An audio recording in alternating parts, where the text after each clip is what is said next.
না মেনে নিস তাহলে মানে মানে এই ধরনের একটা বলছে যে এটা আজকের রাতের কোনো চিল্লাচিল্লি করা যাবে না। তো আমিও চুপ করে, আমার কাছে মনে হচ্ছিল কেউ আমাকে ছুরি দিয়ে আঘাত করে। আমার খালাতো ভাই উনি আসছে, তো অনেকদিন পর আর কি আসছে।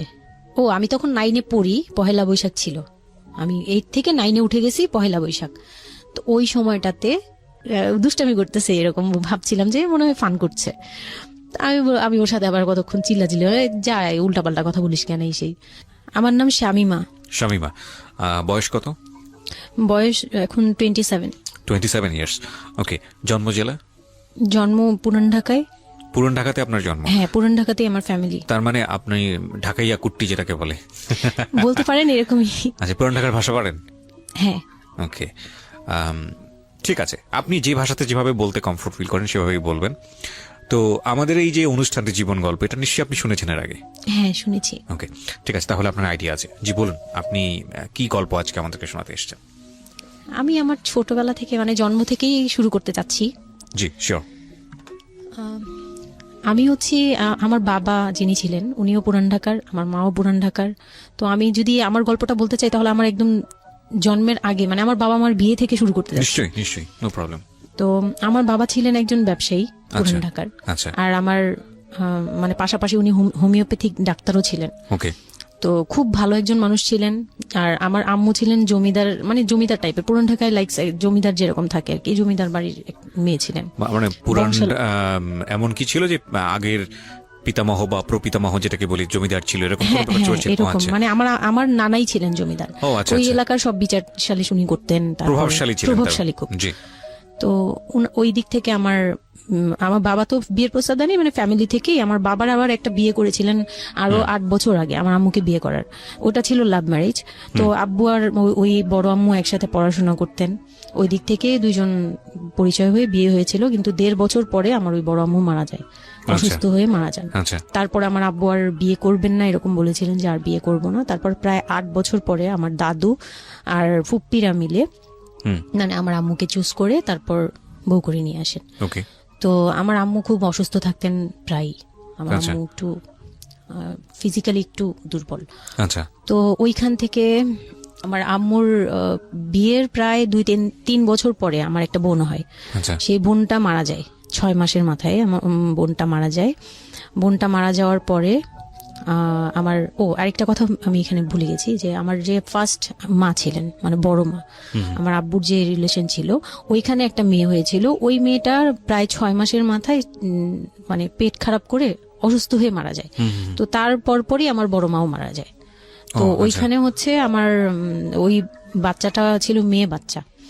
হ্যাঁ, তো ওর পরে আমার আব্বু 8 বছর পর বিয়ে করে। তারপর আমার মার একটা মেয়ে হয়, ওই মেয়েটাও মানে ওই মেয়েটা হচ্ছে জন্মের সময় মারা যায়, আর ওই ফার্স্টেরটা হচ্ছে 6 মাস পর মারা যায়। তো এই মেয়েটা হচ্ছে জন্মের সময় মারা যায়।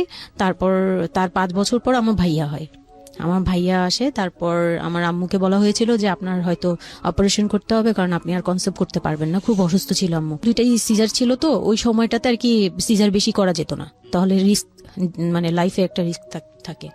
তো ওই দিক থেকে আমার আম্মুকে বলা হয়েছিল যে আপনার হয়তো বা ইউটেরাসের অপারেশন করতে হবে। তো আমার আম্মু তখন বলেছিল যে না, আমার একটা মেয়ে দরকার, খুব অসুস্থ অবস্থায় বলেছিল আমার একটা মেয়ে দরকার, মানে আমার যদি একটা মেয়ে থাকতো খুব ভালো। হয়তোবা সৃষ্টিকর্তাই চাচ্ছিলেন যে একটা মেয়ে, মানে আমি যে আসবো এটা তো আর উনি জানতেন না, কিন্তু থাকে না যে অনেক সময় কিন্তু মিলে যায় এরকম। তো আমার আব্বু বলছিল যে মেয়ে হোক ছেলে হোক, আরেকটা হলে ভালো হয়। তো ওইভাবে ট্রিটমেন্ট নিয়ে আমার প্রায় 2 বছর পরে আমি আমার আম্মুর মানে পেটে আসি। তারপর আমার জন্ম হওয়ার পরে আমরা ভালোই ছিলাম, আব্বুর বিজনেস ভালো ছিল। কিসের বিজনেস ছিল? ওনার হচ্ছে ইলেকট্রিক পার্সের বিজনেস ছিল। তো ওখান থেকে আব্বুর মানে ভালো বিজনেস করতেন। পুরান ঢাকায় ছিলাম আমরা 4 জন, একটা ফ্ল্যাট নিয়েছিলাম। আব্বু বিজনেস করতো, আমি স্কুলে ভর্তি হলাম, ভাইয়া স্কুলে ভর্তি হলো। তো খুব ভালোভাবেই কাটছিল দিনকাল। তো একটা পর্যায়ে যে আমার যখন 10-11 বছর, তখন হচ্ছে আমার আব্বুর বিজনেস একটু প্রবলেম হয়, একটু না ভালোই প্রবলেম হয়, মানে একজন খুব বড় ধরনের একটা লস সে ফেলে দেন। তো আমি এটা বলতে চাচ্ছি না। তো যাই হোক, খুব বড় একটা ট্র্যাজেডি, মানে আমার লাইফের সবচেয়ে বড় ধাক্কাটা আমি ওখানেই পাই, যে আমার আব্বু এরকম একটা পার্সন ছিল। আব্বু সবসময় বলতো যেটা, যে আমার এই মেয়েটা হচ্ছে, আমি দেখতে নাকি সেই প্রথম যে আব্বুর বেবিটা ছিল না, মেয়েটা যেটা 6 মাসের মাথায় মারা গেল, আব্বু তাকে খুব ভালোবাসতো। আমি নাকি দেখতে সেম ওরকম হয়েছি, শুধু আমি কালো, ওই মেয়েটা ফর্সা ছিল। তো আমি যখন জন্ম হই তখন আব্বু নাকি আমার ফেস দেখেই কান্না করে দেয় যে এটা আমার বড় বড় মেয়েটা যে ছিল তার মতো হয়েছে। তার মানে ও সেই, মানে আব্বুর ধারণা ছিল যে সেই আসছে, এরকম এরকম কিছু। তা আব্বু আমাকে অনেক আদর করতো, মানে অন্য অন্য বাবারাও আদর করে সব মেয়েদেরই, কিন্তু আব্বুর ভালোবাসাটা কেন জানি একদম ডিফারেন্ট ছিল, অনেক বেশি ভালোবাসতেন, অনেক বলার মতো না। সারাক্ষণ টেক কেয়ার, সারাক্ষণ, রাত নাই দিন নাই, সব সময়। আমার রাতে খুব বদ অভ্যাস ছিল, আমি রাত জাগতাম প্রচুর। প্রতি রাতেই আব্বু আমাকে হেঁটে হেঁটে ঘুম পাড়াতো কোলে নিয়ে। আচ্ছা। প্রায় 10 বছর 11 বছর পর্যন্ত আব্বু আমাকে কোলে নিয়ে ঘুম পাড়াতো, অনেক আদর করতো। আর যখন যেটা, তখন তো ছোট ছিলাম, যখন যেটা বলতাম আব্বু এখন এটা লাগবে, রাত দিন তো বুঝতাম না, আব্বু ওই সময় বের হয়ে যেত, মানে খুঁজতে বের হয়ে যেত কোথায় পাই এটা। আমার মেয়ে বলছে। তো ভাইয়ার সাথে খুব একটা এরকম হয় নাই, আমার সাথে বেশি হতো। তো ভাইয়া এটা নিয়ে একটু জেলাসও করতো, কারণ সাধারণতই কিন্তু মানে ভাই বোনের মধ্যে এই এটা থাকে। তো আমাদের মধ্যেও এরকম ছিল। তো আব্বু যখন বিজনেস লস হলো তখন খুব বেশি, মানে আব্বু ভেঙে পড়লো।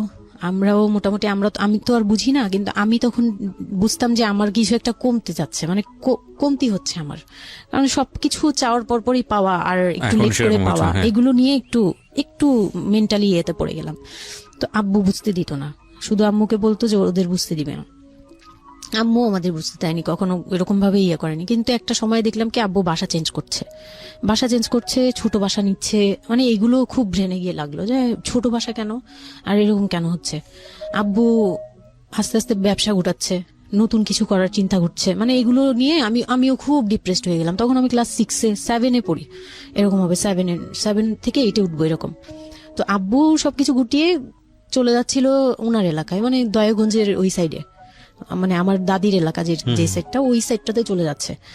ওখানে চলে যাচ্ছে, বলছে আমি ওখানে বিজনেস করবো, ওখানে একটু মানে রুম রেন্টও কম, আমি ওখানেই চলে যাব। আর আব্বুর যে ফ্ল্যাট একটা কিনেছিল, আব্বু এর মাঝখানে একটা ফ্ল্যাট কিনেছিল কিস্তিতে, তো ওইটাও সেল করে দেয়, সেল করে বিজনেসে ওইটাও ইনভেস্ট করে। এটা একটা বোকামি করে আমার আব্বু।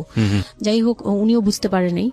তো ওখানে যাওয়ার পরে সেখান থেকে আব্বু আর কিছু করতেই পারলো না। আর আমাকে করলো কি, ওই সাইডটা একটু মানে রাফ এলাকা, তো যে এলাকায় আব্বুরা মানে ওখানে গেল একটু অন্য ধরনের, মানে একটু ইফটিজিং বেশি হয়, এইসব প্রবলেম ফেস করতে। আর আব্বু তো আমাকে বাসা থেকে বের হতে দিত না, আর ওই সময় আমাকে বোরকা পরাতো। তখন 10-11 বছর বয়স, কিন্তু ওই সময় আমাকে বোরকা পরাতো। তো ওই দিক থেকে চিন্তা করেছে যে এখান থেকে স্কুল চেঞ্জ করতে হবে, এইটি উঠে যাচ্ছে মেয়েটা, তো এখান থেকে স্কুল না চেঞ্জ করে ওর মামার বাসায় থাকুক, আমার ছোট মামার বাসায় আর কি। আমরা তো নানু বাড়ি তো আমার ওইখানেই, বংশাল সাইডে আর কি। তো ওইখানে আমার মামা বাসায় নানু বাড়িতে রেখে আমার আব্বু যায়, কিন্তু রাখতে চায় না প্রথমে। আমার আম্মু খুব রিকোয়েস্ট করে যে এখানে ভালো থাকবে। আর আমার মামা ওইখানকার, আবার নানার পরে আমার মামাই ওখানে মোটামুটি প্রভাবশালী, মানে নানার যে প্রভাবটা ওটা আমার মামা পেয়েছে, মানে ওখানে বিচার টিচার যা হয় সব মামা করে, এখনো করে। তো ছোট মামার বাসায় গেলাম, মামি আমাকে খুব আদর করতেন, মামি আমাকে অনেক স্নেহ করেন, সত্যি কথা এখনো অনেক স্নেহ করেন, কিন্তু আমার যাওয়া হয় না, ওটা আমি পরে বলছি। তো ওখানে ছিলাম, মামার বাসায় গেলাম। খালার ছেলে, বড় ছেলে, হ্যাঁ, উনি হচ্ছে আমার মানে মামার বাসায় আসছে হঠাৎ করে। আমি জানতাম না যে কেন আসছে, মাঝে মাঝে দেখা হলে সালাম দিতাম। কি নাম ওনার? ওনার নাম রিপন। ওকে। তো উনি হচ্ছে আমার মামার বাসায় আসছে। আপনার খালাতো ভাই? খালাতো ভাই, উনি আমার খালাতো ভাই, উনি আসছে।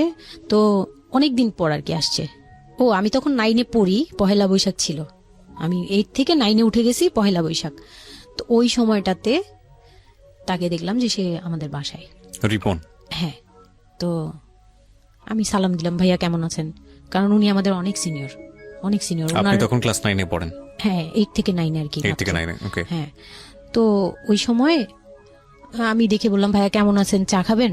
তো আমার মামা বললো, হ্যাঁ চা বানিয়ে নিয়ে আসো। তো আমি গিয়ে পরে শুনি যে আমার মামাতো ভাই আমাকে বলতেছে যে আমার মামাতো ভাই আবার আমার একদম মানে আপন ভাইয়ের চেয়েও বেশি বলবো, কারণ ওর সাথে আমি সবকিছু, মানে ও আর আমি একসাথে বড় হয়েছি, কখনো মনে হয়নি যে এটা আমার মামাতো ভাই, নিজের ভাই মনে হতো। তো আমার বলতেছে যে তুই তো এখন আন্টি হয়ে যাবি, মানে দুষ্টুমি করতেছে যে তুই তো এখন বড় ভাবি হয়ে যাবি, হ্যান তেন। আমি বলি কেন? বলে রিপন ভাই না তোরে বিয়ে করতে চায়। তো আমি খুব হেসে দিলাম। হেসে দিলাম মানে আমি বলতেছি যে দুষ্টামি করতেছে, এরকম ভাবছিলাম যে মনে হয় ফান করছে। আমি ওর সাথে আবার কতক্ষণ চিল্লাচিল্লি যায়, উল্টাপাল্টা কথা বলিস কেন এই সেই। তো এগুলা নিয়ে ওরা সবাই মিলে আমার সাথে বলতেছে, বলে কি কেমন কথা বলো। উনি বয়সে কত বড় ছিল আপনার থেকে? আমার তখন 13 আর উনার তখন ধরেন 37। 24 বছরের বড় মানে আপনার? না 24 বলতে এখানে, হ্যাঁ 24 বছরই তো বড়, তাই তো? ও মাই গড, ওকে। তো উনি তখন, আমি ভাবতেই পারিনি যে এই লোকটার সাথে আমার বিয়ে দিবে সবাই। মানে ও বললে তো এটা পাগলামি মনে করার কথা, যে এটা একটা পাগলামি, এটা কেমন কথা যে উনি যদি মানে লিগেল বয়সে বিয়ে করতে হয় তো আমার সমান একটা বিয়ে থাকতো। হ্যাঁ, তা আমি না ভাবতেই পারিনি তখন। তারপরেও না আমি চুপ হয়ে গেছি, আমি এই ব্যাপারে ডিসিশন দেওয়ার মতো বয়স আমার ছিল না, জ্ঞানও ছিল না। তো হুট করে আমার মামা মামি আমাকে জিজ্ঞেস করারও প্রয়োজন বোধ করেনি বা জানানোরও প্রয়োজন, কি কারণে জানি না, তবে ওনারাই ডিসিশন নিয়ে বলল যে আমার আব্বু আম্মুকে জানালো, আমার মেঝো খালা যে মানে আমার আম্মুর ইমিডিয়েট বড় যে, ওনাকে আমার আব্বু আম্মুর কাছে পাঠায়। আর আমার আব্বু আম্মু তখন থাকে হচ্ছে তারই আমার এক ফুপির বাসায়, বাসা ভাড়া নিয়ে থাকে আর কি। তো ফুপির বাসায় থাকে, ফুপির নিজের বাসা, তো ওখানে থাকে। তো আব্বুর কাছে পাঠায়, তখন আমিও যাই ওই বাসায়। তো আমি তো আর জানি না এই কথা বলতে আসবে। আমি আবার ভাইয়ার সাথে বসে বসে গল্প করতে থাকি, ভাইয়া ছিল, ফুফাতো বোন ছিল, আমরা একসাথে গল্প করতে থাকি। তো হঠাৎ করে শুনি যে একটু মানে আমার খালা খুব জোরে সোরে বলতেছে, মানে চিল্লাচিল্লি করে বলতেছে যে যদি এই বিয়ে না হয় তাহলে আমাদের সাথে তোদের কোনো কন্ট্যাক্ট নাই, আজকে থেকেই বন্ধ। আচ্ছা, হ্যাঁ, এই বিয়ে হতেই হবে। কেন হতে হবে? আমার আব্বু বলছে কেন হতে হবে, আমার মেয়ে তো অনেক ছোট, ও তো এই সংসারের ভার নিতে পারবে না, বলে ওগুলো আমরা দেখবো, ওরে আমরা বাচ্চার মতো পালবো। মানে উনি বলতেছে আমি দায়ভার নিলাম, আমি সবকিছু নিলাম, এইভাবে বলতেছে আমি সবকিছু দেখবো, এগুলা নিয়ে কোনো টেনশনের কিছু নাই, নিজেদের মানুষ, এর চেয়ে ভালো কোনো অফার কোনোদিন পাবা না, মানে এর চেয়ে ভালো কোনো প্রস্তাব আসবে না, এই না সেই না, সেই অনেক কিছু বলতেছে। বউমুকে কনভিন্স করতেছে যে এইটা যদি তোমরা হাতছাড়া করো তাহলে আর কখনো মেয়ের জন্য ভালো কিছু পাবা না, আর আমাদের সাপোর্ট তো জীবনেও পাবা না, তোমাদের একটা সাইড পুরো বন্ধ হয়ে যাবে, মানে আমরা আমাদের সাথে তোমাদের একদম রিলেশন শেষ, তোমাদের মেয়ে এখনই রেখে যাবো, তোমরা কি করবা করো। তো আমার আব্বু ওই দিক থেকে একটু দুর্বল ছিল। পরে আমি এটা শুনে কান্না করে দিছি, মানে সাথে সাথে কান্না করে দিছি। তো আমার ভাইয়াও বুঝছে, আমাকে নিয়ে ছাদে চলে গেছে। আমার ফুফাতো বোন, ভাইয়ার এক খুব ক্লোজ ফ্রেন্ড ছিল, ছোটবেলার বন্ধু, সেও আমাকে খুব আদর করতো বোনের মতো, সেও গেল উপরে, বলতেছে আপু তুই কান্না করিস না, আমরা দেখতেছি কি করা যায়।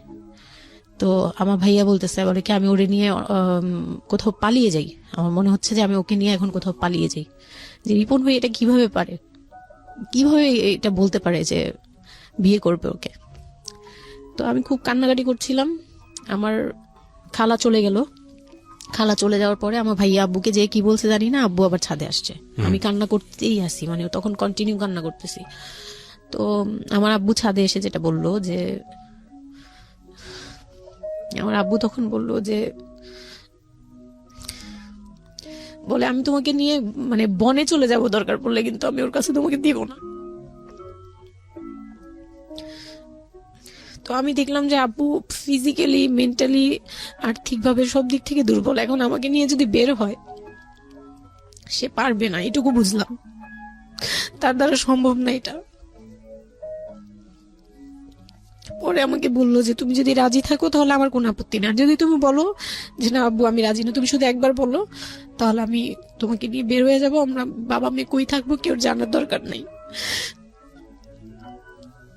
আপনার মার কি ভূমিকা ছিল এই সময়? আমার মা তখন বলতেছে যে দিবে, আমার মা ইচ্ছা ছিল যে দিবে, কারণ আমার মা তখন এই জিনিসটা বুঝে না, মানে আমার মা এমনিতেও অনেক সহজ সরল, সত্যি কথা বলতে ওনার দোষ না এটা, সেইটা বুঝতো না যে এই যে ডিস্টেন্সে বিয়ে দিলে এই বিয়েগুলো টিকে না, বা 24 বছর বয়সের ডিফারেন্স, এগুলো নোট করবেন এবং খুব ইম্পর্টেন্ট, আসলে খুবই ইম্পর্টেন্ট, কারণ বয়সের গ্যাপটা না ঠিক আছে, কিছু কিছু মানুষের জীবনে যে ব্যতিক্রম ঘটে না তা কিন্তু না, কিন্তু এই ব্যতিক্রমটা যদি আমরা উদাহরণ হিসেবে নিয়ে সবার উপর চাপিয়ে দেওয়ার চেষ্টা করি তাহলে কিন্তু সেটা সম্ভব নয়। ঠিক আছে, একটু খেয়াল করবেন, 24 বছরের ডিফারেন্স হচ্ছে ও এবং ওর খালাতো ভাই রিপনের মধ্যে। ও যখন 13 বছর তখন ওর খালাতো ভাই হচ্ছে 37। So it's a huge gap. সাধারণত বলা হয়ে থাকে 4-5 বছরের গ্যাপ ইজ ওকে, কিন্তু এর থেকে বেশি না হওয়াটাই বেটার। সেক্ষেত্রে 24 বছর, কোথায় 4-5 বছর আর কোথায় 24 বছর।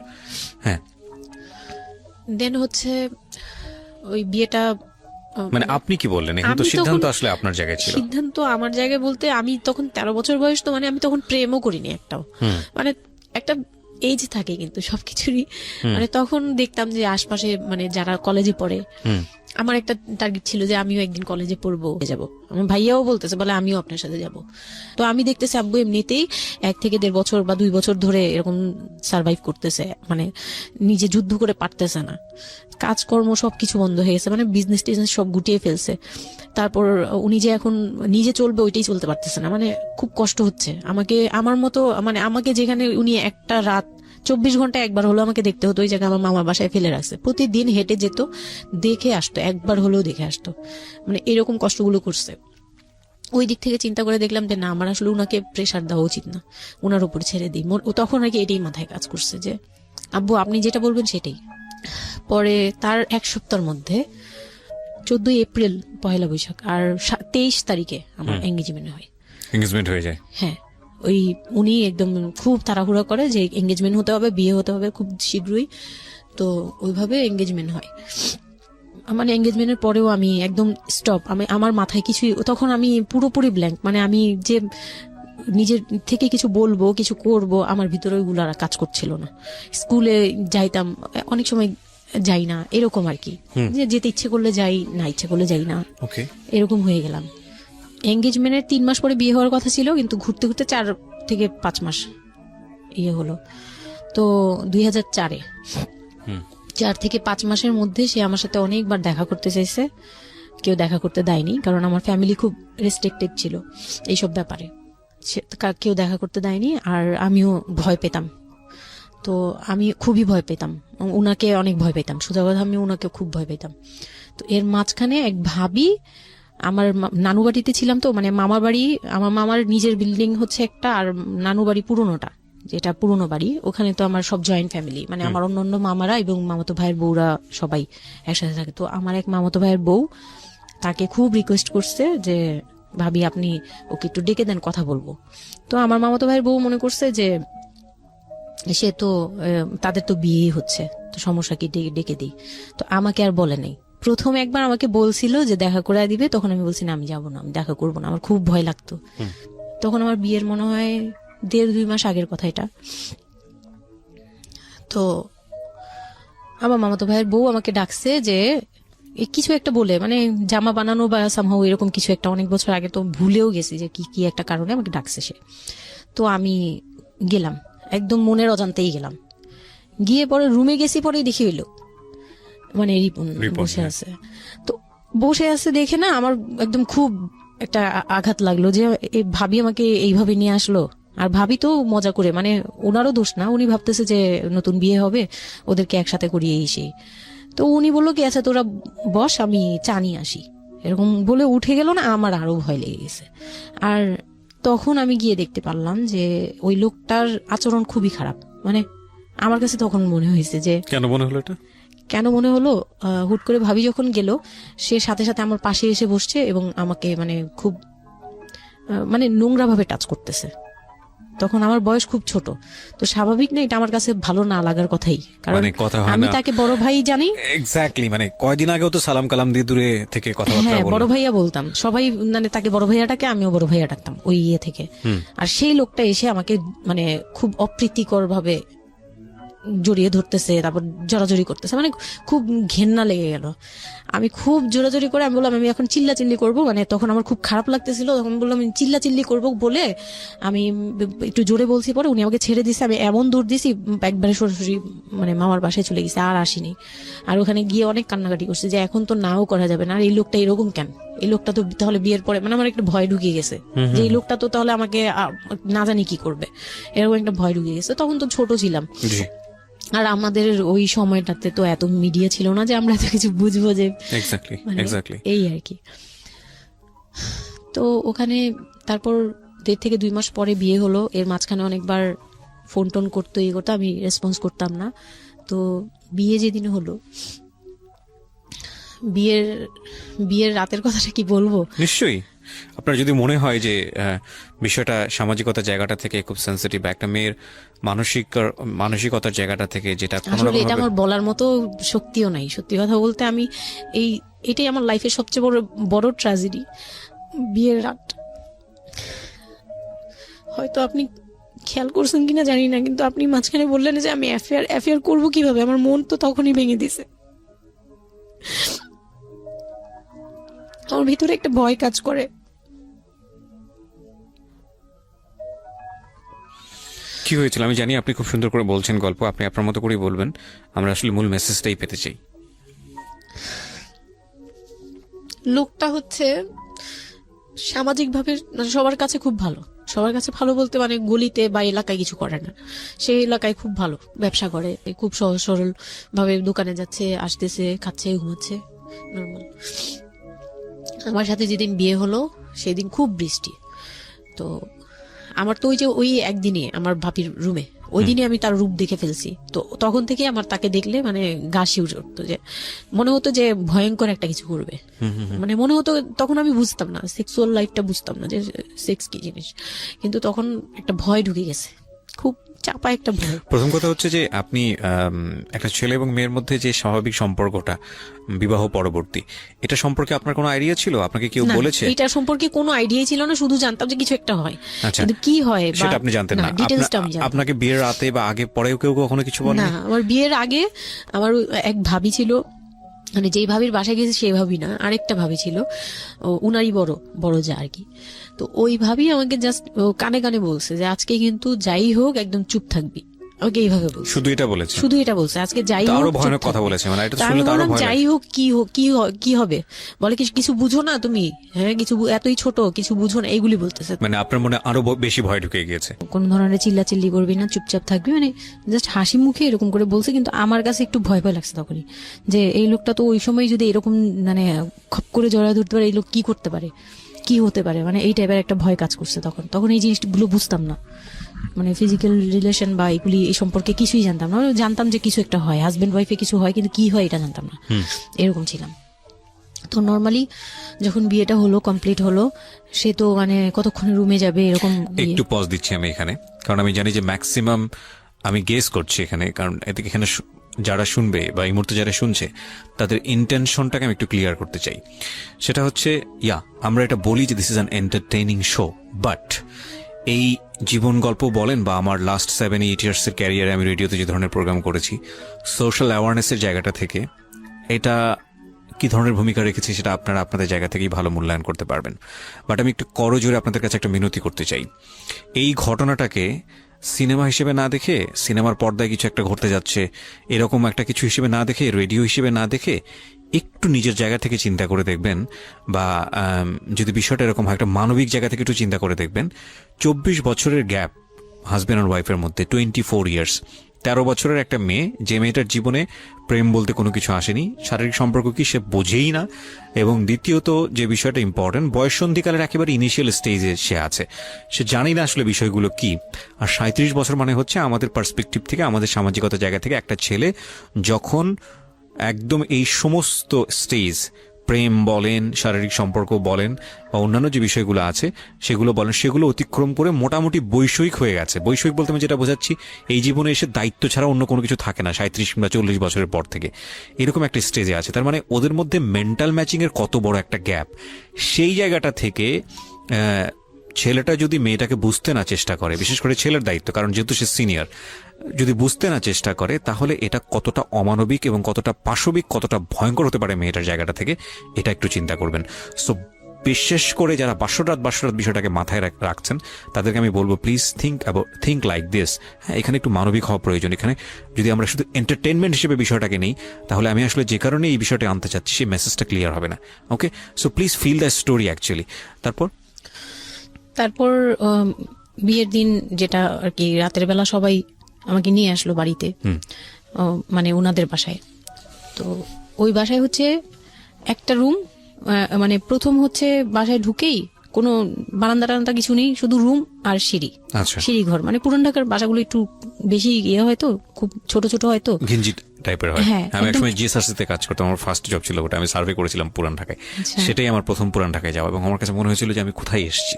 অনেক ঘিঞ্চি ভাইয়া, না, এখনো এটা কারণ এখন হচ্ছে নাই কি, পুরান হয়তো। ঢাকা নিয়ে অনেকেই অনেক কিছু বলেন, কারণ ঢাকায় যারা, তাদের কাছে পুরান ঢাকাটা একটা নস্টালজিক জায়গা। হ্যাঁ। আমি তো আর ঢাকায় বড় হইনি, না। সো আমার কাছে ঢাকা, আমি যখন ঢাকায় প্রথম পাড়া দিয়ে যখন পাবলিক বাসে উঠেছিলাম, তখন আমার কাছে মনে হচ্ছে আল্লাহ আমি কোথায় আসলাম, এই জায়গায় আমি কেন আসলাম। তো নর্মালি হচ্ছে ঢাকা এরকম।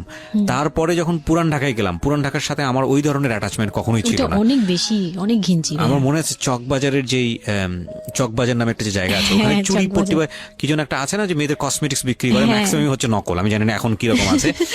তো আসল আমি নকল, জীবনে হ্যাঁ, কোনোদিন সবই আছে দেখি নাই ওখানে। যে একটা মানুষ আরেকটা মানুষকে গলি দিয়ে ক্রস করতে পারে। এবং ইন্টারেস্টিং বিষয় হচ্ছে এখানে তো মেয়েরা ঢোকেই না, এবং ওর ঢোকার পরে উপরে ছাদ, মানে এমন ভাবে বিল্ডিংটা, অনেকগুলো বিল্ডিং মিলে ওই এলাকাটা, হ্যাঁ, ওখানে ধাক্কা আকাশ দেখা যায় লাগবে, না। মানে এরকম একটা অবস্থা যে একজন আরেকজনকে ক্রস করতে খুব ভয়ানক, মানে রীতিমতো ভয়ানক ভয়ানক অবস্থা। আর আমি ভাইয়া, সার্ভে করেছিলাম, যেহেতু আমি বিল্ডিং গুলো সার্ভে করতাম, মানে অনেক, আমি একদম ইউনিভার্সিটিতে অনার্স দিয়ে, না অনার্সের থার্ড ইয়ার বা সেকেন্ড ইয়ারে থাকা অবস্থার ঘটনা এটা। আমি সার্ভে করেছিলাম বিল্ডিং গুলো, তো সেই সময় ওই সময়টাতে আমার একটু জানা হয়েছে আর কি। তো আসলে ভয়ানক রকমের ঘিঞ্জি। হ্যাঁ, তো বলুন যেটা বলছিলেন। তো যেটা বলছিলাম যে ওই রাতে ওই একটা রুম, এরকম রুমের উপরে রুম, তার উপরে রুম, মানে সিঁড়ি রুম এরকম। আর প্রথম যে রুমটা, মানে নিচতলায় যে রুমটা ছিল, সেই নিচতলা রুমের সিঁড়ির নিচে ছিল চুলা আর বাথরুম, সিঁড়ি কর্নারে। ওকে, মানে এটা হচ্ছে ওদের নিজের বাড়ি, ওকে, এইটুকুই ছিল এই মানে লোকটার। 3টা রুম, মানে হচ্ছে হলো এক ধরনের বিল্ডিং, একটা বিল্ডিং, হ্যাঁ, একতলা দুতলা তিনতলা এরকম বিল্ডিং, বা 3টা রুম। বিল্ডিং, হ্যাঁ 3 তলা বিল্ডিং, কিন্তু 3টা room। সিঁড়ি আর রুম। মানে কত নিচের যে- অল্প জায়গার মধ্যে এই জিনিসটা ম্যানেজ করেছে। হ্যাঁ, আমি পরে শুনেছি যে এটা আধা কাঠারও নিচে। আধা কাঠার নিচে, ওই তো হ্যাঁ, 1 আধা শতক, কাঠারও 1 শতক বা হাফ শতক জমি যেটাকে বলে। হ্যাঁ হ্যাঁ, শুধু একটা রুম আর সিঁড়ি, জাস্ট এইটুকু। তো ওইটুকুর মধ্যেই মানে বাড়িটা। তো ওই বাড়িতে আমার খালার বাড়ি ছিল, আমি তো প্রায়ই যেতাম, বেড়াতে যেতাম ছোটবেলায়।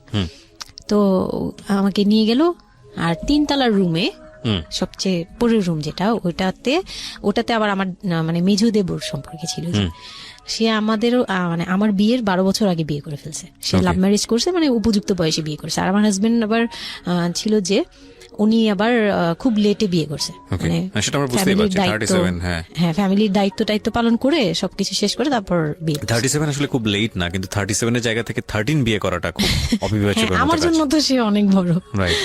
যাই হোক, তারপর ওই দেবরের যখন বিয়ের 12 বছর হয়ে গেছে, তখন উনি বিয়ে করছে। আর তো ওই ভাইয়া, মেজো ভাইয়া যে ছিলেন, তো মেজো ভাইয়ার রুমটা ছিল 3 তলায়। আমি ওখানেই আমার বাসর ঘরটা করা হয়েছিল আর কি। তো ফুল টুল তেমন ভালো আনা হয়নি, সে খুব রাগারাগি করছে। ছোট ভাই যারা ছিল এলাকার, ছোট ভাইটাই ওদের সাথে খুব রাগারাগি করছে, আমার হাজবেন্ড যে ছিলেন। তো এটা কোনো ঘর সাজানো হলো এই সেই বলে চলে বলতেছে, এখন তোমরা বের হও, অনেক হয়েছে, এখন তোমরা যাও, মানে খুব রাগারাগি করতেছে। তো আমি রাগ দেখে আরো ভয় পেয়ে গেছি প্রথম রাত। তারপর আবার আমি মানে এই অবস্থায় আসছি, বউ হয়ে আসছি, আমার শরীরে ভারী গহনা, শাড়ি টাড়ি, মানে আমি এগুলোর ওজন নিতে পারছি না। 4-5 ঘন্টা হয়ে গেছে আমাকে এগুলো পরায় রাখা হয়েছে, ভারী মেকআপ দেওয়া হয়েছে, আমি এগুলো কখনো ইউজ করিনি ফার্স্ট লাইফে। মানে আমি দেবীর মতো সেজে বসে আছি, এরকম একটা ইয়ে। তো খুব ভয়েও কাজ করছে, নার্ভাসনেস। তারপর এখন কি হবে, সবাই বের হয়ে গেলে কি হবে, এটা একটা টেনশন। আর শুধু মানে কেমন জানি একটা ফিল, যেটা সাধারণত নরমালি হওয়া উচিত একটা ছেলে এবং একটা মেয়ের জায়গাটা থেকে। এটা হচ্ছে জীবনের সবচেয়ে সুন্দরতম মুহূর্তের একটা, রাইট? আমরা সেটাই চিন্তা করি না। একটা মেয়ের জীবনে স্বপ্ন থাকে তার একটা বাসরাত কিংবা ফুলসজ্জার রাত, আমরা যেটাই বলি সেটা নিয়ে। একটা ছেলের জীবনেও নিশ্চয়ই থাকে, এবং সেটা চমৎকার হয়ে সারা জীবন স্মৃতি হয়ে থাকুক, এরকম কিছু একটা থাকে। এবং সেখানে বিষয়টা যদি এরকম হয় যে একটা মেয়ের জীবনে আতঙ্কের রাত এবং ভয়ানক রকম আমার আতঙ্কের লাইফে একটা, সবচেয়ে বড় আতঙ্কের রাত ছিল ওটা। এবং মানে তাহলে এখনো আপনি ভয় চিন্তা করে লাগে দেখতে বলতে, পারেন। শিশি। এবং সেটাকে যারা আজকে এই রেডিও যারা শুনে, যারা এটাকে এন্টারটেনমেন্ট হিসেবে নিচ্ছেন, তাদের জায়গা থেকে আমি বলতে পারি যে এখানে নিজেরও কিন্তু একটা পরিচয়ের বিষয় আছে। হ্যাঁ, মানে নিজের পরিচয়টা নিজের কাছে কি দিচ্ছেন একটু চিন্তা করে দেখেন। ঘটনার ভেতরে ঢোকার চেষ্টা করুন, এই মেয়েটার মানবিক অনুভূতিটাকে জানার চেষ্টা করুন, অন্য কিছু নয় প্লিজ। কজ আমরা আমাদের সামাজিকতার জায়গাটা থেকে মেয়েদের এই বিষয়গুলোকে উইথড্র করে বা না ভেবে তাদেরকে কখনো কখনো সারা জীবনটা ধ্বংসের দিকে ঠেলে দিই। হয়তো মেয়েটার ক্ষেত্রে এরকমই কিছু হয়েছে, আমরা একটু সামনের দিকে আগাবো। জি, তারপর উনি আমাকে, আমি তখন শাড়ি টাড়ি পরা, গহনা পরা।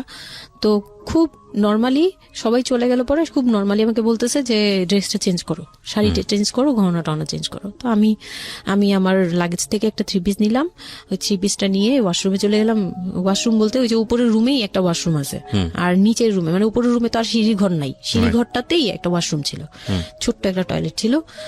ওইটাতে গিয়ে আমি চেঞ্জ করলাম খুব কষ্টে, চেঞ্জ করে তারপর মুখের মেকআপ টেকআপ এগুলো ওয়াশ করে আসলাম। তারপর আসার পরে উনি বলতেছে উজু করে আসো। হ্যাঁ, তো আমি উজু করলাম, উনি উজু করছে করে মানে প্রথম রাতে নাকি নামাজ পড়তে হয় সবাই বলে দিছে, তো ওই নামাজ পড়লো আমাকে নিয়ে। নামাজ পড়ার পরে বেডে গেলাম, মানে আমি বিছানায় যে বসলাম, খুব ভয়ে ভয়ে আছি যে কি বলবে কি করবে জানি না। তো উনি আমার পাশে এসে বসে আমাকে ফার্স্ট কথা যেটা বললো, মানে এইটাই ফার্স্ট কথা ছিল যে আমি তো ওই ফ্যামিলির বড় ছেলে, আর তুমি তো আমাদের ফ্যামিলির সবাইকে চিনো জানো, তোমার তো আর চেনা জানার দরকার নেই। আর আমার তখন ওনার মা মারা গেছে 3-4 বছর, মানে 3 বছর হবে এরকম, 3 থেকে 4 বছর এরকম হবে। বলে আমার মা মারা যাওয়ার পরে আমি এখন সংসার দেখি, আমার হয়ে আমার মার জায়গাতে এখন তুমি। এটা শোনার পর আমার কাছে মনে হলো আস্তে একটা বাড়ি আমার মাথার উপর পড়লো। এটা আমি যেখানে নিজের মানে এটাও একটা বিষয়। ওই কথাটা কিন্তু খুব সুন্দর বলেছে, মানে ওর 37 ইয়ার্স এর জায়গাটা থেকে এটা খুব সুন্দর একটা কথা। কিন্তু কথা হচ্ছে 13 বছরের একটা মেয়ে কেন এটা বুঝতে যাবে? ও কিন্তু এটাই বুঝেছে যে এই 3 তলা একটা বাড়ি, 3 রুমের একটা বাড়ি ওর মাথার উপরে দিয়ে দেওয়া হলো। দেখুন, এই জিনিসটাই আমি আপনাদেরকে বোঝানোর চেষ্টা করছি যে আসলে সবকিছুর একটা বয়স থাকে। হ্যাঁ, এবং ছেলেটার জায়গা থেকে কিন্তু খুব সুন্দর নামাজ পড়েছে, বসছে, এখন পর্যন্ত আমাদের কাছে ভালোই লাগছে শুনতে। কিন্তু এটা আসলে কেউ বুঝতে চাইবে? 13 বছরের মেয়েটাকে এই জিনিসটা বুঝতে চাইবে? এইটা বোঝাটা জরুরি ছিল। হ্যাঁ, তারপর উনি যেটা বলছে যে আমার ভাই বোন আছে, সবাই আমার ছোট, কিন্তু আমার তো প্রায় 10-12 বছরের বড়। ওনার যে 10-12 বছরের ছোট, সে আমার 12-13 বছরের বড়। মানে তাকে আমি ছোটবেলা থেকে এইভাবে দেখে অভ্যস্ত। তো এইগুলো চিন্তা ভাবনা, মানে ওই সময় তো আর এত কিছু কিন্তু উনার ছোট ভাই বোন এগুলা, মানে উনার কাছে তো এগুলো বাচ্চা এখনো, আর আমার কাছে তারা অনেক বড়। আমি তাদেরকে কি টেক কেয়ার করবো, তারা আমাকে করবে, মানে আমার এরকম একটা বিষয়টা তাই। হ্যাঁ, তো আমি চুপ হয়ে শুধু শুনছিলাম। ও আচ্ছা, মানে আমি কিছু বলার মতো ভাষাও পাচ্ছি না, বা আমি কি বলবো, আমার এখানে ডায়লগই কি ছিল, মানে আমি এরকম মনে হচ্ছে যে কেউ আমাকে একটা স্ক্রিপ্ট ধরাই দিত, আমি একটু দেখে আমাকে কেউ কিছু বলেও না, এই লোক কি বলতেছে। তো যাই হোক, এই কথাটার পরে মানে যখন উনি এটা বলার পরে বলতেছে যে তুমি, আমাদের একটা মানে রুলস আছে, বিয়ের পরে নাকি বাসর ঘরে নাকি কিছু দেয়, হাজবেন্ড ওয়াইফকে কিছু দেয়, তারপর নাকি টাচ করে, এরকম কিছু একটা। তো আমাকে বলতেছে যে তোমার কি আমার উপর কোনো দাবি আছে, মানে এইগুলো আমি জানতাম না, এগুলো আমি অনেক পরে গিয়ে শুনছি। এগুলো অনেক পরে গিয়ে জানছি যে এই সময় নাকি কিছু চাইতে হয়, মানে এই সময় যা চাইবে তাই দিতে হবে, এরকম কিছু একটা। তো এটাও আমাকে কেউ বলে দেয়নি। তো আমি এই সময় একটা লসে পড়ে গেলাম না, মানে এরকম মনে হচ্ছে এখন আর কি। তখন আমাকে এটা কেউ বলে নাই। বাই দ্য ওয়ে, আমরা যার গল্প আজকে এখানে শুনছি উনি হচ্ছেন শামীমা। ওনাকে যদি আপনারা দেখতে চান, আমাদের যিনি আজকে গেস্ট, আমরা একটা ছবি দিয়ে দিয়েছি আমার ফেসবুক পেজে, আমার পার্সোনাল পেজটাতে, www.facebook.com/kibriya.rj। আমি আবারও বলছি, www.facebook.com/KEBRIA.RJ। পেজটি আছে আরজি কিবরিয়া নামে। লাইক দিতে ভুল করবেন না, অবশ্যই লাইক দেবেন। আমরা ছবিটা একটু পরে সরিয়ে নেব, সুতরাং যারা দেখতে চান ওখানে গিয়ে আপনারা নক করতে পারেন। হ্যাঁ, যেখানটা ছিলাম আমরা। তো আমি বললাম যে না, আমি জানতাম না দাবি জিনিসটা কি। তো না বলার পরেই সে তো মানে আমার কাছে খুবই, মানে এই কথাগুলো বলতে আমি বলতে পারবো না। না, ঠিক আছে, বলার দরকার নেই, আমরা সিচুয়েশনটা বুঝতে যাচ্ছি। যে ওইটা আমার ফার্স্ট নাইট ছিল, আর আমি ওগুলা মানে ওই ফিজিক্যাল ব্যাপারগুলো আমি বুঝতাম না, ওই সময়টাতে বোঝার কথাও না, বুঝতামও না, একদমই বুঝতাম না যে এই হয়। তো যখন উনি শুরু করলো, শুরু থেকে শেষ পর্যন্ত মানে খুব অল্প সময়ের মধ্যে খুব অমানবিকভাবে,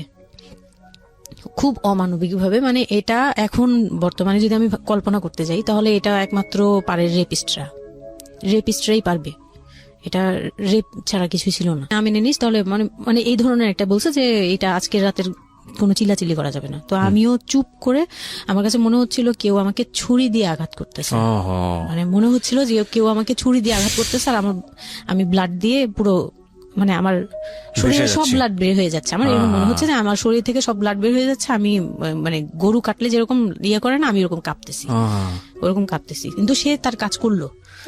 আমি খুব অবাক হয়েছি যে আমি উঠে বসতে পারতেছিলাম না, সে আমাকে টান দিয়ে উঠে বসায় বলতেছে ওয়াশরুমে যাও। আমি ওয়াশরুমে কিভাবে গেছি আমি জানি না, আমি খুব ধরে খুব মানে খুব কষ্টে কাঁপতে ওয়াশরুমে গেলাম, ফ্রেশ হয়ে আসলাম। আসার পর আমি খুব কষ্টে যে আমি যখন বিছানায় মানে ঘুমাতে যাব তখন আবার মাই গুডনেস, এরকম করে সে সারা রাতে মানে রাত 3টা থেকে ভোর সকাল 8টা পর্যন্ত 4 বার আমার সাথে এইরকম করলো। আমি আর সকালে উঠতে পারি না, মানে আমি উঠে বসতে পারি না। তারপর 2-3 দিন কি হয়েছে আমার মাথায় নাই, মানে আমি এখন আর এটা বলতে পারবো না, কারণ আমি পুরো সেন্সলেস ছিলাম আর ওনারে দেখলেই আমার ভয় লাগতো। সে যতবার আসতেছে সামনে। 2-3 দিন আপনি সেন্সলেস অবস্থায় ছিলেন? আমি জানি, মানে আমি সেন্স ছিল, কিন্তু আমি এখন গল্পটা বলতে পারবো না যে এই 2-3 দিনে কি হয়েছে। আচ্ছা আচ্ছা। এই 2-3 দিন আমার বৌভাত হয়েছে, আমাকে পার্লারে নিয়ে যাওয়া হয়েছে, কিন্তু আমি নিস্তব্ধ। আর তখন আমার মানে শারীরিক কন্ডিশন খুব খারাপ, কিন্তু সবাই বুঝতেছিল, কিন্তু কেউ বুঝতে দিচ্ছিল না আমাকে। মানে এভরিবডি অ্যাভয়েড দিস, মানে সবাই জিনিসটাকে অ্যাভয়েড করছে, তারা পার্টিটাকে এনজয় করছে। এটা শুধু আপনার ফ্যামিলির সমস্যা না, এটা আমাদের পুরো সমাজেরই সমস্যা। এটা সমাজটাই অ্যাভয়েড করে। এবং আমার মনে আছে I face huge difficulty for the first time যখন আমি রেডিওতে এই ধরনের একটা, আমি নট আজকেই না প্রথম, আমি এর আগে বিষয়গুলো খুব চ্যালেঞ্জ জায়গা থেকে আমি প্রচার করার চেষ্টা করেছিলাম। অ্যান্ড আই ফেস, এগুলো হয়তো আমার লিসনাররা কখনোই জানে না, আই ফেস হিউজ ডিফিকাল্টিস। যখন আমার প্রথম বইটা পাবলিশড হয় সেটা নিয়েও আমার একটা বড় ধরনের ডিফিকাল্টি ফেস করতে হয়েছে। একটা অদ্ভুত বিষয় হচ্ছে আমাদের সমাজে এই বিষয়গুলোকে আমরা অ্যাভয়েড করি, আমরা ঢেকে রাখতে চাই, আমরা মনে করি এটা একটা ট্যাবু, এটা সমাজে 8-10 জন মানুষের সামনে এটা নিয়ে আলোচনা করা যায় না। একটু চিন্তা করে দেখবেন আলোচনা করা যায় না এটা কোন অর্থে? যদি বিষয়টা নিয়ে সুড়সুড়ি দেয়া হয়, যদি বিষয়টা নিয়ে এমনভাবে বলা হয় যে এটা এমনভাবে প্রেজেন্ট করা হচ্ছে যেটা একটা রগরগা বিষয়, এবং সেটা শুনে আরো কারোর মধ্যে এই ধরনের পাশবিক বা সে আসলে এন্টারটেইনমেন্টের জায়গা থেকে নিয়ে এটাকে মজা হিসেবে নিল, বিষয়টা তখনই একটা প্রশ্ন আসে। কিন্তু যদি বিষয়টা লেসনের জায়গা থেকে আসে, একটা সামাজিক শিক্ষার জায়গা থেকে আসে, যে একটা পুরুষ, সে 37 বছর বয়স, সেটা আমিও হতে পারি, আপনিও হতে পারি, বা যে ছেলেটা ওনার জীবনে এসছে সে তো হয়েছেই, যে তারা যেন কখনো এরকম অমানবিক না হয়। এবং নট অনলি দিস, একটা মেয়ে যখন 13 বছরের থাকে তাকে পরিবারের এত বড় সাপোর্টের জায়গা থেকে বাবা এত ভালোবাসতো, তার জায়গাটা থেকেও কোন একটা সাময়িক সমস্যার সমাধান করবার জন্য বা যাই হোক না কেন শেষ পর্যন্ত যে রাজি হয়েছে, এরকম এক ধরনের এটা তো জবাই করা আমি বলবো, যে একটা মেয়েকে শুধু শারীরিকভাবে হয়তো সে যেই প্রবলেমটা ফেস করেছে ওই রাতে সেটা হয়তো সে ধীরে ধীরে রিকভার করবে, কিন্তু সারা জীবনের জন্য সে যে মেন্টালি ওই জিনিসটাকে ভয়ানক রকম ভাবে একটা বাজে জায়গায় বাজেভাবে চিন্তা করা শুরু করলো মানুষের জৈবিক চাহিদার জায়গাটাতে, এটা তো একটা মানুষের থিঙ্কিংটাকে জবাই করে দেয়া, তাই না? এবং এইটা কত ভয়ানক রকমের অপরাধ, কত ভয়ানক রকমের ভুল। এবং আমাদের এই জায়গাটাতে আমাদের অনেক বেশি পরিমাণে বড় যারা আছি, সিনিয়র যারা আছি, তাদের বোঝা উচিত। প্রথম কথা হচ্ছে লিগেলি যদি আমি বলি তাহলে বিয়েটা বৈধ ছিল না, কারণ সরকার কিন্তু আমরা যতদূর জানি যে 18 নিচে বিয়ে দেওয়াকে পারমিট করে না। দ্বিতীয় কথা হচ্ছে যে মানসিকভাবে সে পরিপক্ক ছিল না। তৃতীয় কথা হচ্ছে যে যদিও বা বিয়েটা হলো, তাহলে তাকে যে একটি প্রপার এডুকেশন দেয়া, যে এই বিষয়টা হচ্ছে এরকম, প্রপারভাবে বড় করা, প্রপারভাবে নার্সার করা, সেটার মারাত্মক রকমের অভাব ছিল। ঘটনা এখানে শেষ হয়ে যায় নাই, ঘটনা কিন্তু এখানে শুরু হলো। কারণ বাংলাদেশের অনেক মেয়ের জীবনে এরকম দুর্ধর্ষ রাত আসে, এবং এই রাতগুলো সারাটা জীবনের জন্য তাকে বেদনার স্মৃতি, তাকে সারাটা জীবনের জন্য একটা ভয়ঙ্কর রকমের মোমেন্টের মধ্য দিয়ে নিয়ে যায়। আমরা এগুলো নিয়ে কথা বলতে পছন্দ করি না, আমরা এগুলো নিয়ে কথা বলি না, আমরা এগুলোকে নিয়ে কথা বলাটা একটা সামাজিক জায়গা থেকে ট্যাবু মনে করি। এই ট্যাবুর ধাক্কায় কত কত মেয়ের জীবন, কত কত মানুষের জীবন, কত কত সংসার জীবন নরকে পরিণত হয়েছে, সে খবর অনেকেই আমরা রাখি না, রাখার প্রয়োজন মনে করি না। But this is a very important issue, that's why I am discussing on this. Okay, বলুন আপনি। তারপর যেটা হচ্ছিল যে মানে ওই রাতের পর থেকে মানে ওই লোকটাকে আমার শুধুই দায়িত্ব মনে হয়েছে। মানে আমার কাছে মনে হতো যে এটা আমার দায়িত্ব, যে উনার বাসায় আমার থাকতে হবে, আর উনার সাথে থাকলে আমার এরকম করতে হবে। You feel like this, right? আপনি এই ঘটনা ঘটার পরে কি আপনি কারোর সাথে ডিসকাস করার সুযোগ পাননি? যে না, আমি এরকম ক্লোজ কেউ ছিল না যে আপনার সাথে এরকম একটা বাজে ঘটনা ঘটছে, বা আপনি এটাকে রিকভার করতে পারছেন না মেন্টালি, বা আপনার সাথে যার বিয়ে হলো তাকেও বলতে পারছেন না যে আমার এইসব জিনিসগুলো? না, আমি উনাকে ভালোভাবে নিতেই পারছিলাম না।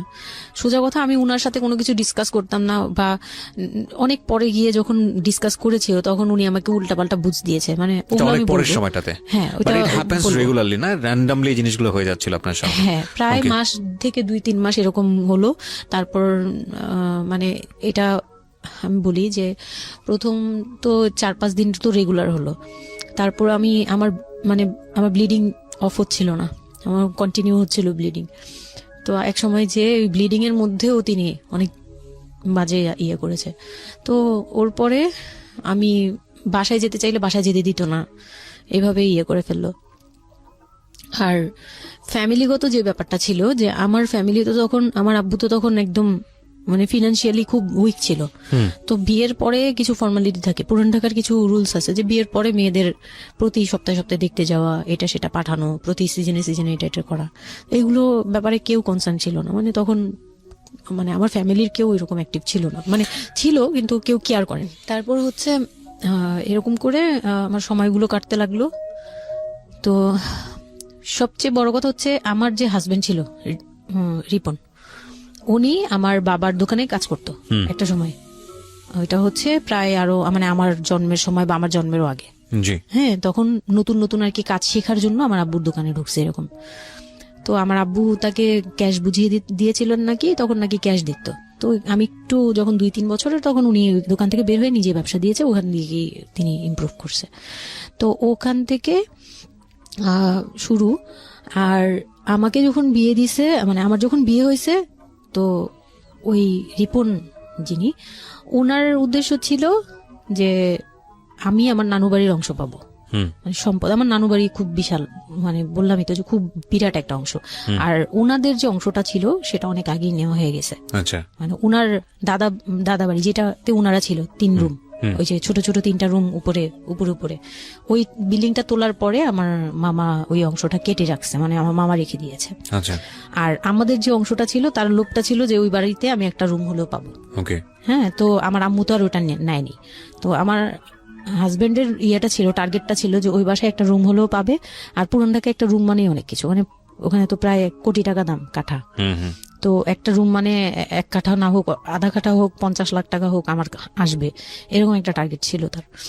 তো আর বিয়ের সময় তো অনেক কিছু নিয়ে, মানে গহনা টহনা নিয়ে, ফার্নিচার নিয়ে নানান কথা তো শুনতে হয়েছে, ওগুলাও ফেস করছি। মানে খুব পেইনফুল ছিল ওগুলা, কারণ আমি তখন এত কিছু বুঝি না। আমি তখন মাত্র মানে জামা কাপড় বানাই, ঘুরি ফিরি, খাই দেই, ব্যাস ওই পর্যন্তই। আমি কারো জিনিস নিয়েও মাথা ঘামাই না। ওখানে আমার উপরে প্রেশার আসছে যে আমার ফার্নিচার এমন কেন, আমার গহনা এমন কেন, তুমি বাসায় বলো না কেন, তোমার খাট এখনো আসতেছে না কেন। আমার বিয়ের পর খুব বৃষ্টি ছিল তখন, মানে আমার ফার্নিচার, আমার চাচা ছিল ফার্নিচারের, ওনার বিজনেস।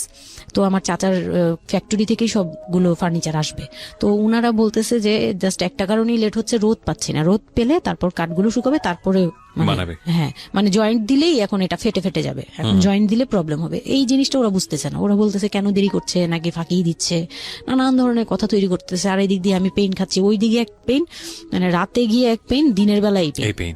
মানে আমি পুরো মানসিকভাবে, মানে বলে না যে আমি হয়তো বা প্যারালাইজড মতো হয়ে গেছিলাম, আমার মানসিক ভাবটা জাস্ট শুনি আর শুনি, কিছু বলতে পারছি না এরকম। আর বাসায় গিয়ে কোনো কিছু বলি না, কারণ আব্বু অসুস্থ, আব্বু মেন্টালি অনেক প্রবলেম। আব্বু যখনই জিজ্ঞেস করে আম্মু তুমি ভালো আছো তো, আমি খালি হাসি দিয়ে বলছি হ্যাঁ। যতবার জিজ্ঞেস করে তুমি খুশি আছো তো, আমি হ্যাঁ। আমি এই একটা কথাই বলছি, হ্যাঁ ভালো আছি। আসলে আমি ভালো ছিলাম না, কিন্তু বুঝতে দেইনি। ওই লোকটার ছোট বোনগুলো আমার সাথে অনেক রাফ বিহেভ করছে।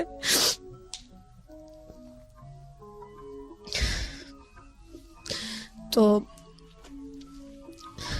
অনেক রুডলি আচরণ করেছে। আর উনার যে ছোট ভাইটা ছিল, মানে আমার যে মেজো ভাই যেটা আর কি, ওনার আগে যেটা বিয়ে করেছে, তো ওনার ওয়াইফ ছিল আমার অনেক বছরের বড়, কারণ তাদের বিয়ে হয়েছিল 12 বছর আগে। আমার বিয়ের 12 বছর আগে তার বিয়ে হয়েছিল। আমি যখন বাড়িতে বেড়াতে আসতাম তখন মানে ভাবি রাতে খাওয়া দাওয়া এরকম, আমি ভাবি বলেই ডাকতাম, কিন্তু সম্পর্কে আমি বড় যা। কিন্তু উনার প্রায় উনাকে আমাকে একসাথে কোথাও দেখলে কেউ বলতো যে তোমার মেয়েটা, মানে এভাবে বলতো। তো ওই দিক থেকে উনার একটু, এটা জেলাসি বলবো না, এটা হয় আসলে, এটা নর্মাল একটা ব্যাপার। কারণ একটা উনি অনেক এজ হয়ে গেছিল, উনি নিজের জায়গা থেকে নিজেকে একটু দুর্বল মনে করতো। আমাকে এমনিতে সাপোর্টও দিত, আবার অনেক সময় দেখে কিন্তু পেইনও দিত। অনেক পেইন দিত, কিন্তু আমি ওই সময়টাতেই কেন জানি আমি ছোট থেকে এই জিনিসগুলো বুঝতে চেষ্টা করি যে কেউ আমাকে কেন জেলাসি করছে, কারণ তার মধ্যে কোনো দুর্বলতা আছে, আমার ওইটার জন্য মায়া হয়। আচ্ছা। আমার কখনো এইটা মনে হয় না যে সে কেন জেলাসি করবে, আমি তার সাথে এখন কোচাকুচি করবো, মানে এই টাইপের মেন্টালিটি আসে না আমার। কেন Okay. জানি মনে হয় এই জায়গাটা যদি শুধরানো যেত, তাকে যদি একটু বোঝানো যেত আমি তাকে খুব ভালোবাসি বা আমি তাকে কিছু হেল্প করতে চাই, এরকম মনে হতো। তো ওই দিক থেকে আমি কিচ্ছু বলতাম না, কিন্তু সে আমাকে খুব পেইন দিত, কথাবার্তা এটা সেটা। উনি অনেক সিনিয়র পার্সন ছিল, তো কোনো গেস্ট আসলে আমাকে কিভাবে ছোট করবে, কিভাবে আমাকে অপমান করা যায়, কিভাবে কি দিয়ে, এগুলো নিয়ে সবসময় ইয়ে করতো। ওই দিকগুলো খুব পেইনফুল ছিল। তো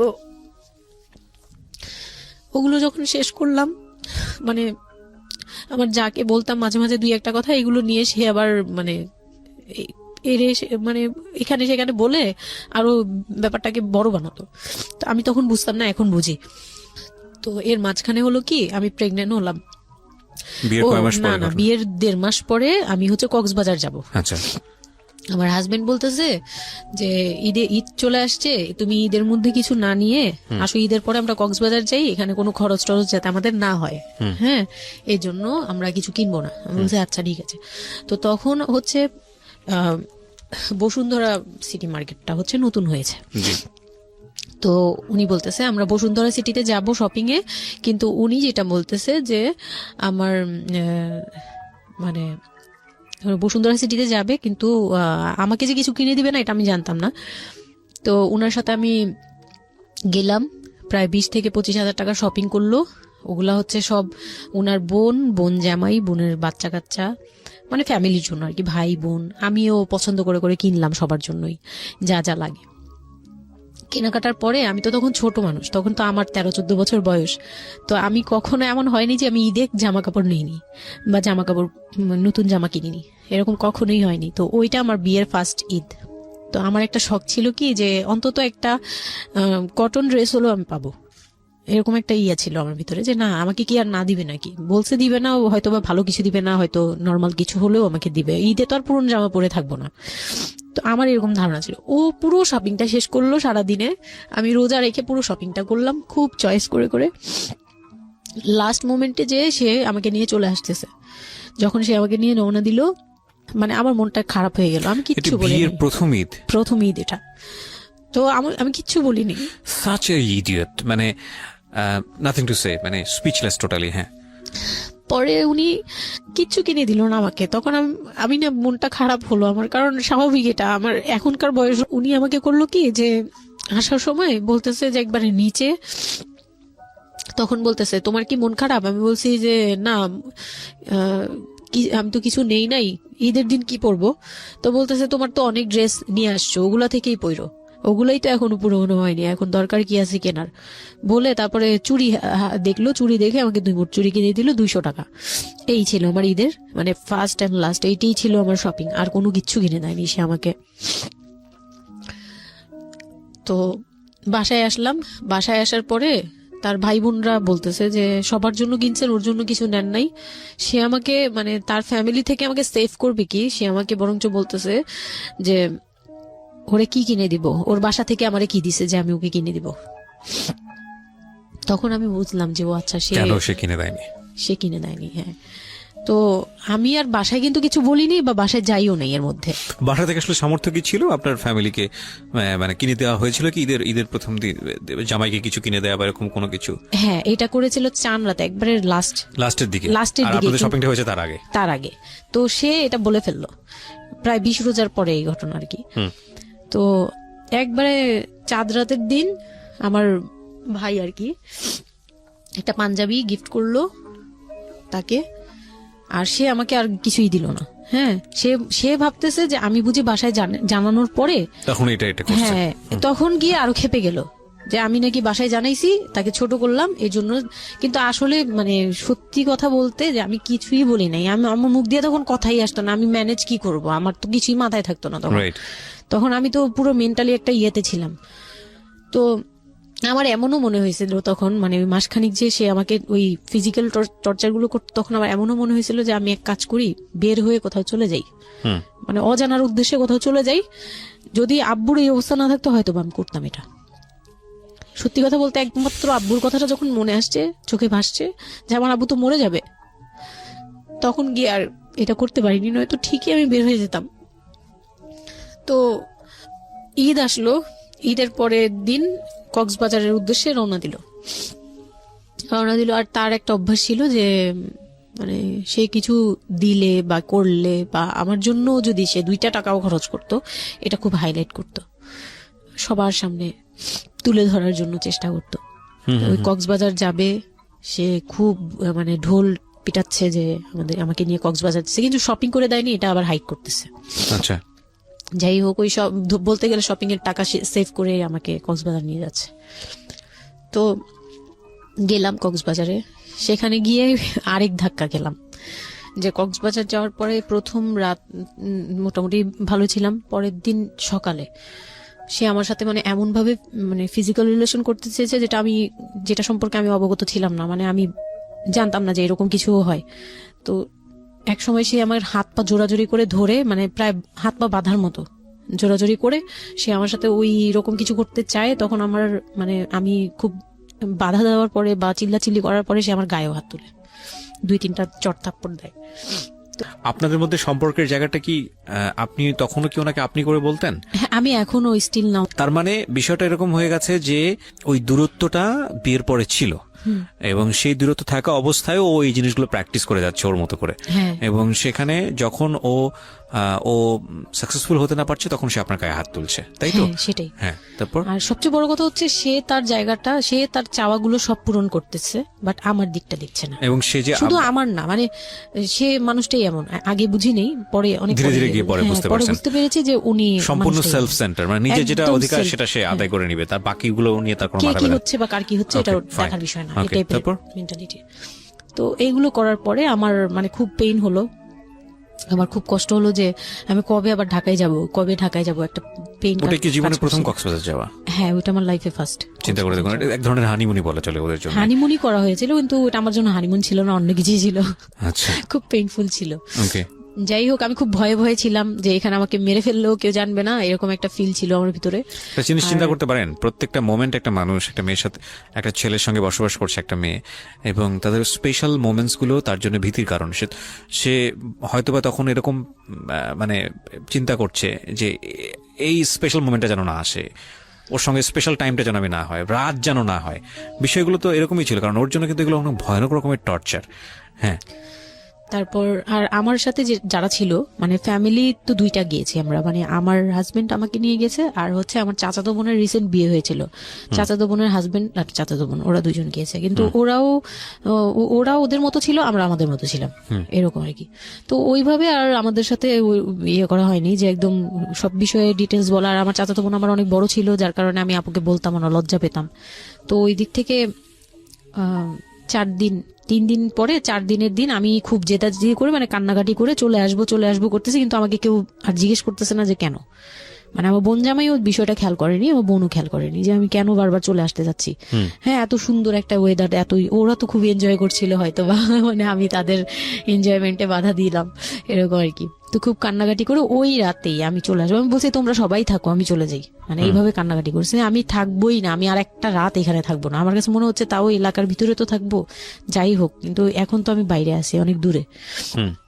আমার কাছে এরকম মনে হচ্ছিল যে আমি যদি মরে যাই, আমি যদি যে কোনো সময় মারা যাবো, এরকম মনে হচ্ছিল। তো আমি ওই সময় বলাতে ওরা সবাই মিলে চলে আসছে, সবার মন খারাপ যে আমার জন্য চলে আসতে হলো তাদের। তো ঢাকায় আসলাম। ঢাকায় আসার পরে ঈদের ছুটির শেষে সে তার মতো করে বিজনেস করতেছে, আমি আমার মতো ঘরে ছিলাম। 2-3 মাস গেল, কোরবানি ঈদ আসলো, প্রথম কোরবানি ঈদ। কোরবানি ঈদের সময় যেটা হলো সেটা হচ্ছে আমার মামা বাসা থেকে মাংস, মানে কোরবানি ঈদের যে মাংসটা পাঠায়, পুরান ঢাকার একটা ইয়ে আছে যে নতুন বিয়ে হলে বাবার বাড়ি থেকে রান পাঠানো হয়, একবারে পুরো একটা রান ধরে পাঠিয়ে দেয়, বাবার বাড়ি থেকে মেয়েদের পাঠায়, মানে কোটাকুটি নেই, রানী পাঠিয়ে দিতে হবে, একদম আস্ত পাঠায়। এটা পুরান ঢাকার রেওয়াজি, একবারে যে কয়টা মেয়ে থাকবে ওই কয়টা রান বাসায় যাবে, মানে ওই রানগুলোর কেউ কাটতে পারবে না, একদম আস্ত পা ধরে দিয়ে দিবে একবারে। আচ্ছা আচ্ছা, ইন্টারেস্টিং তো। হ্যাঁ, এটা কিন্তু পুরান ঢাকার একটা রেওয়াজ, এখনো আছে। মানে কোরবানি হলেই সঙ্গে সঙ্গে রানটা যাবে মেয়ের বাসায়। আচ্ছা, মেয়ের বাসায় যেতেই হবে এটা। তো ওই রকম আমার মানে ওরা আশা করছিল যে আমার মামা এরকম করবে, কিন্তু আমার মামা তো প্রায় অনেক বড় গরু দেয়, আর একটা দেয় না, 2টা থেকে 3টা দেয়। তো ওনার নিজেরই আছে 3টা মেয়ে, 3 মেয়ের শ্বশুর বাড়িতে পাঠাতে হয় 3 রান, মানে এখন এক মেয়ের, বড় মেয়ের যে 20 বছর 22 বছর হয়ে গেছে বিয়ের, তারপরও পাঠাচ্ছে, প্রতিনিয়ত পাঠাতে হয়। তো ওই দিক থেকে আমি যদি এখন আরেকটা নেই, তাহলে উনার তো আরো কাউকে উকিল দিয়েছে, বা আরো কোনো মেয়ে আছে, মানে আমার উকিল দিয়েছে, আমার খালু দিয়েছে, আরেক খালু, আমার ওই খালা হচ্ছে আমার আম্মুর খালাতো বোন, মামাতো বোন, কিন্তু আমাদের বাসায় মানে আমার নানু বাড়িতে বড় হয়েছে দেখে আমার আম্মুর খুব ক্লোজ। তো ওই খালু আমাকে উকিল দিয়েছে। তো ওই দিন করলো কি, যে এই রান পাঠায়নি বলে, সেই রান পাঠায়নি ঠিকই, কিন্তু রানের যে উপরের অংশ, মানে বড় একটা পিস আমার বাসায় পাঠানো হয়েছে আমার উদ্দেশ্যে, আর নামটা আমার লিখে দিয়েছে, আমার নাম লেখা এটা পাঠিয়েছে। তো ওই মাংসটা রেখে যখন চলে গেছে না আমার ভাই, তার ছোট বোন, আমি তখন মানে দেখলাম যে মানুষ কতটা হিংস্র হলে পরে এরকম ফেস হয়। আমি তো চুপ করে বসে আছি, আমি কিছুই মাথায় নেই যে এটা নিয়ে যে কি হবে, আমি বুঝিই নেই বিষয়টা। সে মাংসটা ধরে রাস্তায় ফেলে দিছে ঈদের দিন রাস্তায় ফেলে, এই মাংসে কেন ওর নাম লেখা থাকবে, তাহলে এই যে আমরা কি, আমরাও তো ভাগ্নি, মানে আমরাও ভাগ্নি, আমাদের বাড়িতে আমার মাংস আসছে, ওর নাম দিয়ে আসছে, তাহলে রান আসলো না কেন? দোষ হয়ে গেছে, এটা খুব বড় অন্যায় হয়ে গেছে। ভয়ানক। আমি ভয়ানক বলছি এই কারণে যে আমাদের সমাজে কিছু কালচার আছে যেগুলো আসলে মেয়ের বাড়ি থেকে পূরণ করা হয়, ধরে নেওয়া হয়, বা ছেলের বাড়ি থেকেও, সেটা পাঠ্য বইয়ে তো থাকে না, এগুলা মানে কালচারে আছে, এগুলো শুনতে ভালো লাগে, কিন্তু প্র্যাকটিসের জায়গা থেকে যদি এটা অত্যাবশ্যকীয় নিয়ম হয়ে যায়, কখনো কখনো যেটা কতটা ভয়ানক পেইনফুল হয়।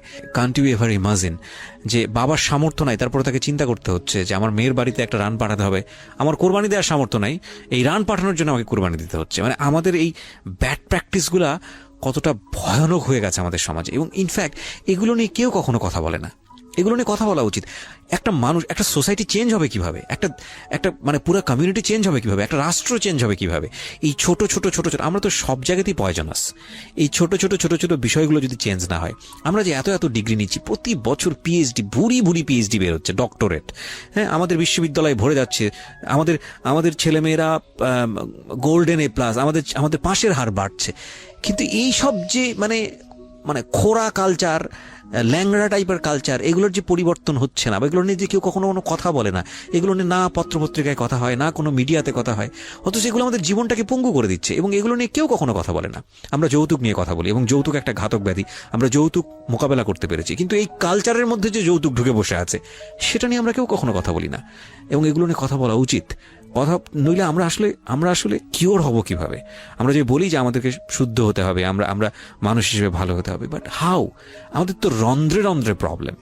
সো প্রবলেমটাকে প্রবলেম বলা উচিত, অ্যাটলিস্ট কাউকে না কাউকে তো স্পিক আউট করতে হবে, এবং স্পিক আউট করলে তাহলে এই প্রবলেমগুলো সামনে আসবে, এবং সামনে আসলে এগুলো নিয়ে কিওর নিয়েও মানুষ কথাবার্তা বলবে। আমি তো জীবনে কোনোদিন শুনিও নাই, আমি জানি না পুরান ঢাকার এই কালচার যে মেয়ের বাড়িতে রান পাঠাতে হয়, এটা এখনো আছে, এবং এটা নিয়ে মোটামুটি মারামারি বাঁধার মতো অবস্থা। হ্যাঁ, এটা নিয়ে মানে এটা কোনো ভাবেই মিস করা যাবে না, এরকম অবস্থা। তো আমার বাসায় কিন্তু রান আসছে, আমার বাসায় পরে রান আসছে। ওকে, ওইটা ছিল ঈদের দিন। হ্যাঁ, ঈদের দিন তারা আমাকে খুব ব্যাডলি কথা শুনাইছে। আমাকে সামনে বসিয়ে রেখে, মানে 4-5 ভাই বোন একসাথে বসে যেরকম মিটিং, মনে হয় আমি অনেক বড় একটা পাপ করে ফেলছি তার ভাইয়ের কাছে বিয়ে হয়ে। আমার পাপ হয়েছে যে আমি নাকি তার ভাইকে কিভাবে ভুলিয়ে ভালিয়ে, আমি তখন ভুলাবো কি, আমার তো ভালানোর প্রশ্নই আসে না। আমি তখন মনে মনে মানে হাসিও পাচ্ছে, আমি অবাক হচ্ছি যে এগুলো কি বলতেছে, আমি নাকি তাদের ভাইকে হাত করেছি, এই টাইপের কি কথা বলতে, মানে আমি এখন বলতে পারবো না বুঝিয়ে। তো এগুলো বলছে, তো আমার কাছে খুব মনে হচ্ছে যে আমি কান্না করতেছি, খুব কান্না করছিলাম। তো কান্না করার পরে আমার যে হাজবেন্ড ছিল, সে কেমন একটা লোক যে সে এটাও বললো না যে মাংসটা তুলে নিয়ে আসি। এটা তো একটা মানে বলতে গেলে কোরবানি দেওয়া হয়। আপনার শ্বশুর বেঁচে ছিল না? না, আমার শ্বশুর শাশুড়ি দুজনই মারা গিয়েছে। তো তার মানে ওই পরিবারের মূল হর্তাকর্তা হচ্ছে আপনার হাজবেন্ডই? হ্যাঁ। আচ্ছা। তো তখন সে ওই মাংসটা নিয়ে আসলো না, ভাই বোন ফেলে দিছে, সেও তাদের সাথে তাল মিলাচ্ছে। কিন্তু আবার আমাকে সরাসরি কিছু বলছে না, কিন্তু কুকুর কামড় দেওয়ার কথা, কারণ পুরান ঢাকায় তো কুকুর ঠুকুরের অভাব নেই রাস্তাঘাটে, আমি যেটা দেখি। না, ওইগুলির ভিতরে নাই, ছিল না, ওইগুলিতে ছিল না, থাকলে হয়তো। আর এগুলো করলে তো আপনাদের যে কালচারটা, সেটা হচ্ছে পুরান ঢাকায় একটা জিনিস খুব ভালো লাগে, একটা ফ্যামিলির খবর আর একটা ফ্যামিলি জানে, যে এই ফ্যামিলি পরিবারে কি হচ্ছে, এই পরিবারে কি হচ্ছে না হচ্ছে। আশপাশে তো খুব মানে ওরা তো খুব লাগানো বাড়ি ঘর, তো সবাই শুনে, এক দেয়াল দুই বাড়ি। তার মানে এগুলো নিয়ে কত কানাঘুষা তো হচ্ছিল নিশ্চয়ই। পুরো এলাকা, আমি যে কি পরিমাণ মানে লজ্জা, মানে অনুতাপ, আমাকে মানে এমন বানিয়ে ফেলছে যে আমি ওই বাড়িতে শুধু ক্লাস 9-এ পড়ুয়া একটা মেয়ে, যেখানে তার মানে রঙিন স্বপ্ন নিয়ে ডানা মেলে বাঁচার কথা, এবং ঢাকাতে বড় হয় একটা মেয়ে, ক্যান্ট ইউ এভার ইমাজিন? সেই মেয়েটার ঈদের সময় আমরা সাধারণত দেখি যে সকালে একটা ড্রেস পরবে, দুপুরে একটা পরবে, রাতে একটা পরবে, বান্ধবীদের সঙ্গে ঘুরে বেড়াবে, এবং মানে পাংখা যেটাকে বলে ওইরকম একটা এইজ। সেই সময়টাতে তার মাংস নিয়ে টানাটানি শুরু হয়েছে, এবং তার বাড়িতে মাংস আসলো কিনা সেটা নিয়ে টানাটানি শুরু হয়েছে, এবং সে মহল্লায় বের হতে পারছে না নিজের মুখ, এবং এভরি নাইট তার উপর ফিজিক্যাল টর্চার। এবং ক্যান ইউ এভার ইমাজিন যে আমাদের সমাজের মেয়েরা, নারীরা কতটা সহ্য করে? কেউ কেউ সুবিধাভোগী অফকোর্স, কিন্তু ম্যাক্সিমাম ফেসটাই হয়তো বা এরকম। এবং এই জন্য নারী নির্যাতন বলে যে শব্দটা না, আসলে এটার যে ব্যাপ্তি, মানে এটার যে কতটা ভায়োলেটিভ হতে পারে, এটার ভেতরে না ঢুকলে আসলে বোঝা যায় না। তারপর কি হলো? তারপর ওই দিন গেল, ওই দিন ওই মাংসটা আমার ওই যে মেঝো দেবর, যে উনি আবার একটু অন্যরকম ছিল, উনি পড়ালেখা করেনি, উনি খুব রাফলি কথা বলতো, উনি জুতার ব্যবসা করতো। তো এমনিতে মেন্টালিটির দিক থেকে বলতে গেলে অনেকে থাকে না যে পড়ালেখা না করেও শিক্ষিত, অনেকে এরকম থাকে, কিন্তু মানে সে পুরোপুরি মানে শুদ্ধ ভাষায় কথা বলতে পারে না যে একটা লোক, খুব ঢাকাইয়া ভাষায় পুরোপুরি গালাগালি, বলতে গেলে প্রত্যেকটা কথার আগে পিছনে একটা করে গালি থাকে এরকম। কিন্তু তারপরেও না, তার মেন্টালিটি আমার ভালো লাগতো। ইভেন নাও আমি এখনো চিন্তা করি যে আমার ওই ভাইয়া অনেক ভালো, হ্যাঁ, ওই দিক থেকে। তো উনি আসছে, উনি এসে এরকম দেখে বাসায় মাংসটা নিয়ে এসে রেখে তারপর খুব গালাগালি করে খুব বাজে ভাবে ভাই বোনদের বলল যে তোরা আসলে মানুষই না, তোরা মানুষ হইলে এই ধরনের এই সিচুয়েশনটা ক্রিয়েট করতি না। মানে উনি ওনার মতো করে বলছে গালাগালি করে যে এইরকম মানুষ করে, তোরা কি ছোট লোক, জীবনে কি কখনো এগুলি দেখোস নাই, বা এগুলো কি কখনো খাস নাই, বা এখনো কি পাস না? এরকম করার কি আছে? ওর বাসা থেকে আসলে খাবি? এরকম মানে এইভাবে খুব বাজে বাজে 2-4টা কথা বলছে। তারপর তারা গিয়ে ঠান্ডা হয়েছে, আর আমার বলতেছে তুমি এখানে বসে বসে ওদের দৃশ্য দেখতেছো কেন, তুমি উপরে যাও। তখন তার বউর আবার একটু জেলাস হলো যে আমার প্রতি তার কেন এত টান।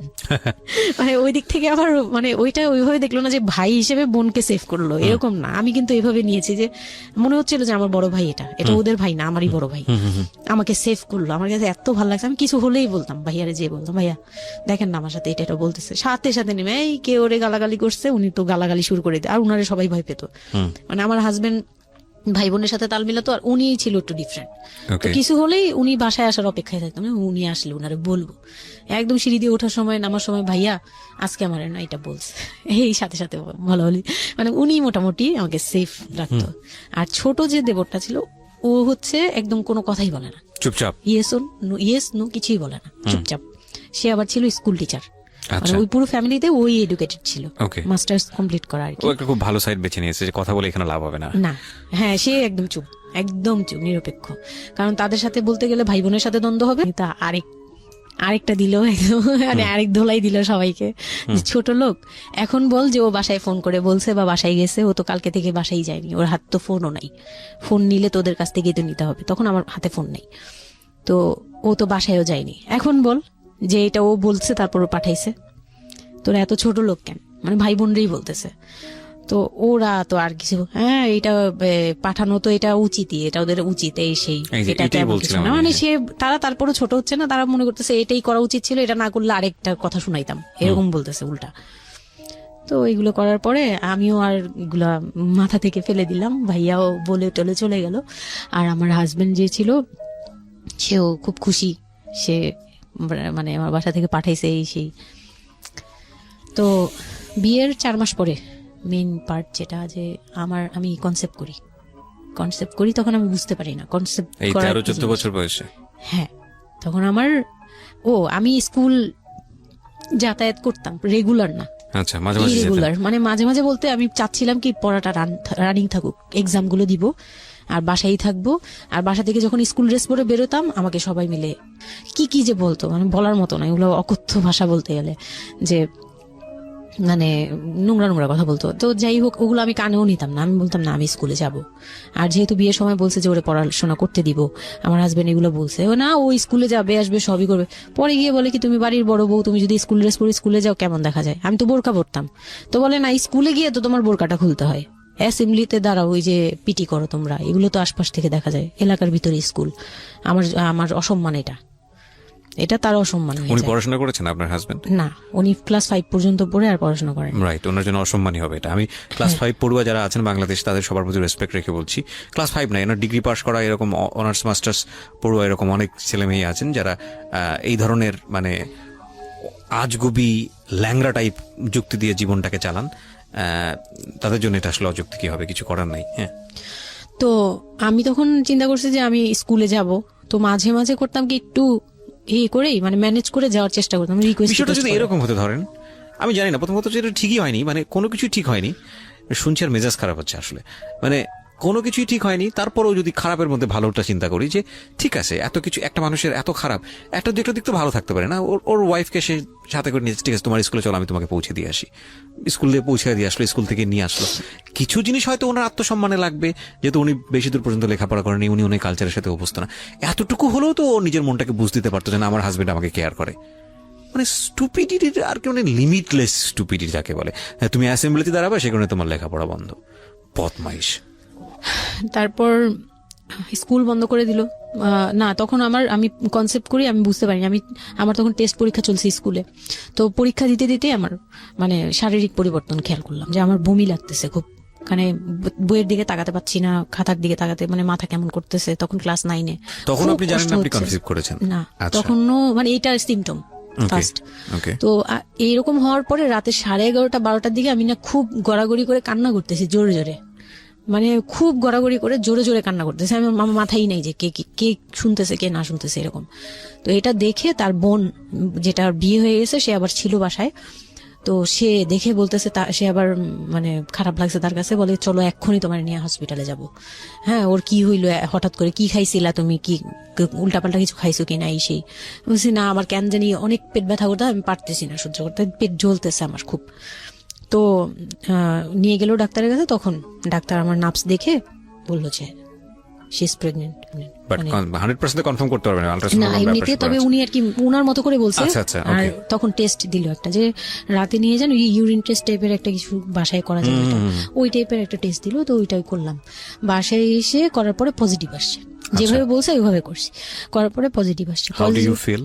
পজিটিভ আসার পরে মানে আমার কাছে যেটা মনে হচ্ছিল যে আমি মানে এতটা খুশি হয়েছি, আমি কিন্তু বিয়ে নিয়েও খুশি না, আমার মনে হচ্ছে এটাই আমার অ্যাচিভমেন্ট লাইফের। আচ্ছা, এতটা খুশি হয়েছে আমি বলতে পারবো না কেন। এটা আসলে ন্যাচারালি আল্লাহ হয়তো প্রত্যেকটা মেয়ের মধ্যে এই বিষয়টা দিয়ে দেন, যে নইলে আসলে মা কেন, মানে মা তো মাই, এটা আসলে আল্লাহ গিফটেড। অফকোর্স দেখেন, এরকম একটা ডিফিকাল্ট সিচুয়েশনের মধ্যে, যেখানে 13 বছর বয়সে ওর আসলে এই জিনিসটা ফিল করার কথা না, সেখানে ও ফিল করতেছে, এটা কিন্তু লজিকলেস ফিল, এবং এই ফিলটা সম্পূর্ণই ন্যাচারাল। ওকে, আমার কাছে তখন মনে হচ্ছিল কি যে আমার পেটে একটা জীবন্ত কিছু আছে, এক্স্যাক্টলি, মানে এইরকম ফিল হচ্ছে। আর আমি এটাকে মানে একটা কিউরিসিটিও, যে দেখি তো কি হয়, কতদিন পরে কি হবে, মানে এটা আস্তে আস্তে বড় হবে, এটা কি করবে পেটে, এটা কিভাবে আসবে, মানে দুনিয়াতে কিভাবে আসবে, এটা এইগুলোও জানি না আমি, যে মানে এটা বড় হলে পরে এটা যে কিভাবে দুনিয়াতে আসবে। You feel like it's a game, কোন একটা খেলা, মজার একটা খেলা, যে আমি একটা কিছু পাইছি, এটা নিয়ে থাকা যাবে এখন, এরকম মনে হচ্ছিল তখন। খুব মানে খুব কেন জানি খুব আনন্দ, মানে মা হওয়ার ফিল না, কিন্তু এটা মা হওয়ার ফিল না, কিন্তু কিউরিওসিটির জায়গা থেকে কিছু একটা আছে আমার সাথে, আমি এটা নিয়েই থাকবো এখন, মানে আমি একটা কিছু পাইছি এখন, আর আমি একা না, এরকম মনে হচ্ছে। তা আমি না দৌড়ে দৌড়ে বের হয়ে বললাম কি, ওই যে বোনটা আমাকে রাতে নিয়ে গেছিল ডাক্তারের কাছে, সে তো ছিল রাতে। তো আমি বের হয়ে বলতেছি কি, আপা আমার না এইরকম 2টা আসছে, মানে এই পজিটিভ স্টেপ গুলো আসে যেগুলো বলছি। পরে সে না সাথে সাথে বলে কি, এখন তো আমাদের কদর কমে যাবে আরো। প্রথম ডায়লগ ছিল এটা, মানে মনটা খারাপ করে সে বড় নিঃশ্বাস ফেলে বললো, হ্যাঁ এখন তো আমাদের কদর কমে যাবে, আর তো এখন তো আর কম কম আশা লাগবে। তার সাথে ছোট বোনটা বলতেছে, তুমি না সময় কমে বুঝে কথা বলো না, এইগুলো তো বুঝতে হবে, মানে তাদের মতো করে তারা বলতেছে, যে পুরান ঢাকার মানুষ যেভাবে বলে ওইভাবে বলতেছে, যে এগুলো তো বুঝতে হবে যে এগুলো প্ল্যান করা, মানে আমি ইচ্ছা করে কনসেপ্ট করছি এরকম কিছু বুঝাইছে, কিন্তু আমি তখনও না এই জিনিসটা মানে ঘোলা ঘোলা, আমি বুঝি নাই যে ওরা কি বলতেছে দুইজনে। তা আমি বলি যা মজা তাই বলুক, আমি আমার মতো থাকি। তা আমি দৌড় দিয়ে গিয়ে আমার হাজবেন্ডকে না বললাম, এই উঠেন না উঠেন না উঠেন না। আমি তখনও পর্যন্ত কিন্তু তাকে খুশি হয়ে গেছে বলিনি, ফার্স্ট তাকে খুশি মনে কিছু বলতেছি। বিয়ের 4 মাসে আমি তাকে কখনো ডাকও দিইনি, তাকে কিছু বলিও নাই, বা আমি উনাকে কোনো রিকোয়েস্টও করি নাই, কোনো আহ্লাদও করি নাই। ফার্স্ট মানে মনে হলো যে আহ্লাদ করে বলি যে জানেন আমি এরকম আসছে আমার। তো আমি কাকে বলবো, কাকে ওদের করে খুশি করতে পারিনি, যাই রে দেখি খুশি করতে পারি কিনা। যে তাকে ধাক্কা দিছি, সে ঘুম থেকে বিরক্ত হয়ে উঠলো, এই ধাক্কা কি করো কেন, কি হয়েছে? আমি তো মনটা ভেঙে আমি কি যে আমি তো এরকম আমার পজিটিভ আসছে, দেখালাম যে এই যে এটা হলে না পজিটিভ হয়, রাতে পেট ব্যথা বলছিলাম না, তো ওইটার ইয়েতে এটা আসছে। তারপরে না চুপ হয়ে তাকায় আছে, বলে কি এইগুলা কি, এইগুলা কি মানে বুঝলাম না। বলে কি এইটা তো ঠিক না। কি ঠিক না? তারপর বলতেছে যে এই এখন তো এগুলোর দরকার নেই আমাদের, এখন তো এগুলার কোনো দরকার নাই। তো আমি বলি আপনি আমার স্কুল যেতে দিবেন না। আমি এবার তখন মুখ খুললাম, আপনি স্কুল যেতে দেন না, তারপরে আর আমি তো এই জিনিস মানে এটা কিভাবে কি হয়েছে আমি তো জানি না। আমি ভাবছি যে আপনি হয়তো বা কিছু করছেন, আমি জানি না। আমি তাকে এইভাবেই বললাম খুলে যে আমি তো আসলে জানি না, যে আমি ভাবছি আপনি চাচ্ছিলেন এই জন্য হয়তো বা এরকম কিছু হয়েছে। আর মানে প্রোটেকশন নেওয়া টেওয়া সবকিছু তার উপর ডিপেন্ড করে। তারপর হচ্ছে এটা বলার পরে না মানে আমি আর কিছু বলার মতো ইয়েতে ছিলাম না, আমি চুপচাপ, যে ওরা কি করবে না করবে আমি কিছু জানি না। তো আমার হাজবেন্ড যেটা করলো, যে সে চাচ্ছিল না যে আমি মানে সে চাচ্ছিল না বেবিটা, মূল কথা হচ্ছে সে চাচ্ছে এটাকে অ্যাভয়েড করে চাচ্ছে না ফেলতে। মানে, কিন্তু কিছু বলতেও পারছে না। আমি এবার বাসায়ও বলছি, বাসায় সবাইও খুব চিন্তিত আমার এইটুক বয়সে আমি কিভাবে কি করব। আর এদিক দিয়ে আমি এবার কিছুই বলছি না, আমি আমার মতো করে চলছি, নর্মাল লাইফ কাটাচ্ছি। আমার কোনো শারীরিক পরিবর্তন তেমন আসে নাই, সত্যি কথা বলতে শুধু একটু মানে কিছু কিছু খাবার আছে একটু বাজে লাগতো, এই ছাড়া আমার সবই নর্মাল। আমি নর্মাল ওয়েতেই আমি ওই ওষুধ খাচ্ছি রেগুলার, আর হাঁটা চলা করতেছি, লাফালাফি সিঁড়ি বাওয়া কোনো কিছুতেই আমার ইয়ে নেই। আছে ডাক্তার থেকেও কোনো ধরনের কোনো কন্ডিশন দেয়নি? না, ডাক্তার দিয়েছে, ডাক্তার ওই যে 2-1টা ওষুধ দিয়েছে। প্রথম কথা হচ্ছে ডাক্তার থেকে যে বাক্যটা আসলে ছিল যে এই 13 বছরের মেয়ের সাথে এটা কিভাবে হলো? ও ডাক্তার, হ্যাঁ। তখন যখন ফার্স্টে ওই দেখলো, তো উনি বললো যে এটা তো আসলে নষ্ট করাটা ওর জন্য রিস্ক। এক্স্যাক্টলি, মানে সব দিক থেকে তো রিস্ক। ডাক্তার যেটা বললো, যে জাফর ইকবাল আমার বাসার পাশেই ছিল উনি, তো উনি আমাকে যেটা বললো যে এই মেয়ের মানে রাখাটাও যেমন রিস্ক, ফেলে দেওয়াটা। আর যেহেতু মানে আল্লাহকে তো সবাই বিশ্বাস করি, তো বলতেছে যে যেহেতু আল্লাহ চাচ্ছে, যেহেতু এসেই পড়ছে, এটাকে নিয়ে আমরা মাতাবুরি না করি, যেহেতু রাখাও রিক্স ফেলে দেওয়াও রিক্স, তে রাখুক। না এটা এইভাবে আল্লাহকে নিয়ে বলা যাবে না, এমন বলছে, ভুল বলেছে না, উনি বলছে আর কি থাক, ঠিক আছে, যদি ভাগ্যে থেকে থাকে তাহলে হবে। আর এই বয়সে হয়, কিন্তু এত অল্প বয়সে নেওয়াটা ঠিক না, উনিও এটা বলছে। তো ওইভাবে ইয়ে করার পরে তো আমি তো রাখছি ঠিকই, কিন্তু আমি তো মানে ওই সময়টা তো ভালোই গেছে। বাচ্চাটা হওয়ার পরে তো আমি বুঝতে পারছি যে আসলে জিনিসটা যে আমার পুরো কত বড় একটা ইয়ে ছিল। এখন আপনার হাজবেন্ড হ্যাপি না, সে চিন্তিত বিষয়টা নিয়ে। তারপরে কি হলো? তারপরে থেকে আমার মধ্যে একটা বিরাট গ্যাপ তৈরি হলো। সে আমার সাথে মানে টোটালি মিশে না। ওকে। ওই সময় থেকে যখন শুনলো রাতে 3টা-4টা বাজেও আসে বাসায়, তার মধ্যে একদম পুরো চেঞ্জিং চলে আসলো হঠাৎ করেই। কি কারণে জানি না, মানে আমি নিজেও জানি না আমার কি ভুল ছিল বা কি, আমি নিজেও বুঝছিলাম না তখন। ওই সময় একদিন আসলো রাতে 3:30 না 3টার দিকে, হ্যাঁ 3টার পরে আর কি আসছে। আসার পরে আমি ওই দিন খুব খেপলাম যে প্রত্যেক রাতে আমি একটা অসুস্থ মানুষ, আমি রাত জেগে আপনার জন্য ভাত নিয়ে বসে থাকি, আপনি প্রত্যেক রাতে এরকম লেট করে আসেন, আমাকে গেট খুলে দিতে হয়, আমি ঘুম থেকে উঠেও গেট খুললে আমার খুব কষ্ট হয়, সিঁড়িটা বেয়ে নেমে আমার গেটটা খুলতে হয়, আমার ভয়ও লাগে, আমি কখনো বাসায় একা থাকিনি। ওই প্রথম মানে আমাকে সে চুলে ধরে সে টেনে ও সিঁড়ি দিয়ে নামাইছে, মানে নামায় সে আমাকে বের করে দিবে এখনই। হ্যাঁ, এত বড় ইয়ে হয়ে গেছে, সাহস হয়ে গেছে, এক্ষুনি বাসা থেকে বের হও। সে কিন্তু নেশাও করে নাই, কিচ্ছু না, সুস্থ একটা মানুষ, এরকম করতেছে। তো তার ভাই বোনগুলো এসে বলতেছে আপনি কি মানুষজন কি বলবে, তারা মানুষজনের চিন্তা করতেছে, কিন্তু আমার যে টর্চার হচ্ছে এটা বলতেছে না। এইটা আরেকটা বিষয়, এই যে এগুলো বিষয় আসলে না আমার মেজাজ খুব খারাপ হয়ে যায়। যাই হোক, আপনি যেটা আনছেন আমি খুব সেন্সিটিভ একটা বিষয় একটু কথা বলতে চাই। সেটা হচ্ছে এই যে আপনারা যত মানুষজন চিন্তা করেন নিজের ঘরের ভিতরে একটা মানুষ ঠিক নাই, এটা আমি আপনাদের কথা বলছি না, এটা বাংলাদেশের সামাজিক অবস্থার চিত্র। সেটা হচ্ছে আমরা নিজের ঘরের মধ্যে অনেক সময় দেখা যায় যে আপনারা যখন ঘরের মধ্যে একটা বিপদে পড়েন, আপনার চারপাশের লোকজনকে এসে আপনারা সেটা সলভ করে, তো ফার্স্ট আপনি ঘরের কথা আগে চিন্তা করেন, আপনার মেয়ে কিভাবে ভালো থাকবে সেটার কথা চিন্তা করেন, আপনার ছেলেটা কিভাবে ভালো থাকবে সেই কথাটা চিন্তা করেন। এতে যদি আপনার দুর্নাম হয়ও কিছুটা, সেটা আপনার ওভারলুক করা উচিত। বরং আপনি যাদের কথা চিন্তা করে এই ছেলে মেয়েদের প্রতি খারাপ আচরণ করতেছেন, আপনার ছেলে মেয়ে খারাপ থাকার কারণে একটা সময় গিয়ে সেটা আউটব্রাস্ট হবেই। যেই মান সম্মানের কথা আপনি চিন্তা করতেছেন, সেই মান সম্মান আরো বেশি পরিমাণে ক্ষতিগ্রস্ত হবে। আমাদের সমস্যাটাই হচ্ছে এই জায়গাটায়, আমরা চারপাশের ঘরের লোকজন কি মনে করবে সেটা চিন্তা করি, অথচ চারপাশের ঘরের লোকজন কারা বসবাস করে, কোথা থেকে আসছে, কি অবস্থা, সেই খোঁজ খবর আমরা রাখি না। কিন্তু আমাদের মান ইজ্জত তাদের হাতে। স্টুপিড মানে ফিলসফি নিয়ে আমরা আমাদের সোসাইটিতে চলি, and it's a very important thing, এবং এগুলোর পরিবর্তন হওয়া উচিত। তো তারপরে কি হলো?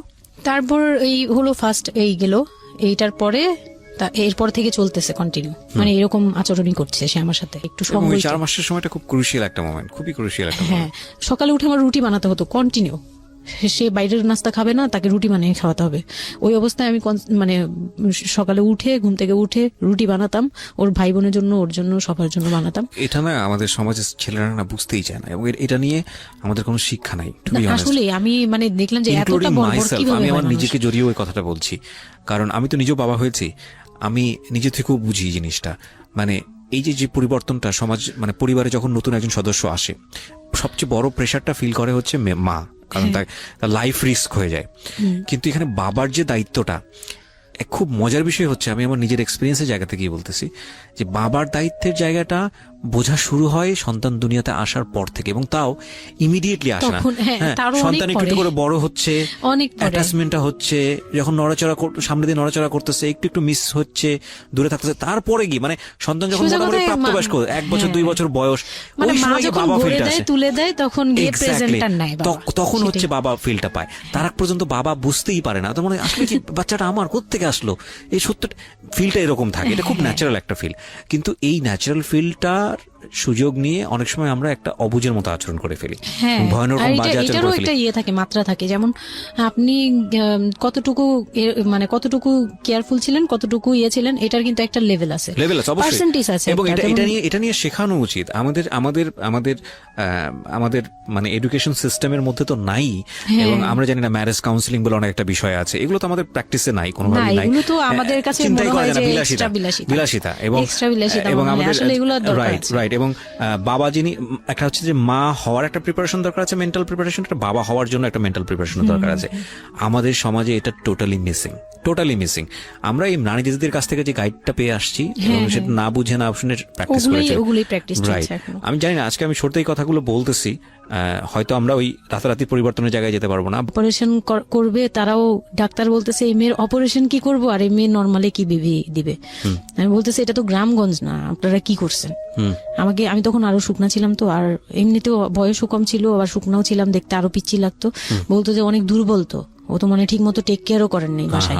হ্যাঁ, বলতেছে একদম আমার এই হাতের মানে এইগুলো ব্রেন গুলো বুঝে যেত, এইগুলো বুঝা যেত, একদম হাড় গোড় বুঝা যেত। যখন অপারেশন করে, অপারেশনের 12 ঘন্টা পর আমার সেন্স আসে, প্রায় 12 ঘন্টা। মানে আপনার বেবি হয়েছে আপনি জানি না? পরে আমি যখন ঘুম থেকে, মানে সিজারিয়ান বেবি। পরের দিন শুধু রাতে একটু টের পাই যে আমি, আমার পাশে কেউ মানে ব্রেস্ট ফিড করছে, এটা ফিল পাইছি। শুধু মুখের দিকে তাকাতে পারিনি, চোখ খুলতে পারিনি, কিন্তু কেউ একজন আমার পাশে শোয়া, মানে আমার হাতের উপরে একটা বাচ্চা শোয়া, এইরূপ ফিল পেয়েছি। আর এরপরে যে চোখ বন্ধ করেছি, একবারে সকালে প্রায় 11টা-12টার দিকে আমার ঘুম ভাঙছে। তখন তাকানোর পরে একটু পুরোপুরি ইয়েতে, তো আমাকে উঠিয়ে নিয়ে আমাকে ইয়েতে ক্যাবিনে দেওয়া হলো। ক্যাবিনে দেওয়ার পরে আমি বাচ্চাকে দেখি, বারবার চিন্তা করি যে এটা আমার মেয়ে, কোত্থেকে আসলো, কিভাবে আসলো, আমি নিজেকে দেখি। তখন না আমার মাথায় এটাও ছিল না যে এটার বাবাকে, এটার ফুপুকে, এটার চাচা, কিন্তু হোয়াট এভার, আমার বাচ্চা এটা, মানে আমি এখনো স্টিল না, আমার বাচ্চা এখন ক্লাস 8-এ পড়ে, এখনো আমি তাকে বাচ্চা। হ্যাঁ, তো ও আর আমি একসাথে হাঁটলে মনে হয় কি মানে ফ্রেন্ড আমরা, এরকম। পর হচ্ছে ওই বাচ্চাটা হলো, বাচ্চাটা হওয়ার পরে সে খেলে, আমার খুব ভালো লাগে, তাকে নিয়ে আমার সময় ভালো কাটে। আমার আর মানে ওর বাবার কথা মাথায় নেই যে এই লোক শুধু মানে এনে দিবে ঘরে, আমি রান্না করব, খাবো, ব্যাস ওই পর্যন্তই শেষ। এর বাইরে আমার আমার দরকার আর নেই। এর দরকার নেই, কাউরই দরকার নেই। আমার বাচ্চা নিয়ে আমি পুতুলের মতো খেলি সারাদিন। ওর বাবা অনেক সময় দেখা গেত, ওর বাবা তো রাতে 2টা-3টায় আসতো, আসার পরে যে খাওয়া দাওয়া করে ঘুমাবে। তো আমি তো, আমার তো ওই রুম ছাড়া কোনো ওয়ে ছিল না, ওই রুমে আমি হাঁটাহাঁটি করতাম, বাচ্চা কান্না করতো। একদিন এমনও হয়েছে সে আমাকে ঘর থেকে বের করে দিচ্ছে, আমি নাকি ইচ্ছা করে বাচ্চাকে কাঁদাই আর তাকে ঘুমাতে দেই না। ওহো, হ্যাঁ, সে আমাকে বাসা রুম থেকে বের করে দিচ্ছে। Very bad. তো রাতে, এত রাতে বাসা থেকে যখন রুম থেকে বের করে দিচ্ছে, আমি সিঁড়িতে সারা রাত, মানে ওদের তো আর বারান্দাও নেই, হাঁটার জায়গা বাচ্চা নেই। কোথায় ছিল? বাচ্চা আমার কোলে, বাচ্চা কোলে নিয়ে সারা রাত বাচ্চা সিঁড়িতে? তাওয়াল দিয়ে পেঁচানো আমার কোলে, সে কান্না করতেছে, আমি সিঁড়িতে বসে আছি। আর আমি যখন সিঁড়িতে বসছি, আমি জানি না কি কারণে বাচ্চার কান্না অটো থেমে গেছে। রুম থেকে বের হয়েছি না, তো ওর বাবা যে ধমক টমক দিছে, আমি জানি না কি কারণে, হয়তো বা রাতও অনেক হয়ে গেছিল, অনেক কান্নাকাটির পরে হয়তো ও ক্লান্ত হয়ে গেছিল, ও মোটামুটি চুপ হয়ে গেছে সিঁড়িতে, নয়তো পুরো এলাকা জানার কথা। এইরকম রাইট, বাচ্চার কান্না তো অনেক দূর থেকে শোনা তো যায়। আমি সিঁড়িতে বসে বসে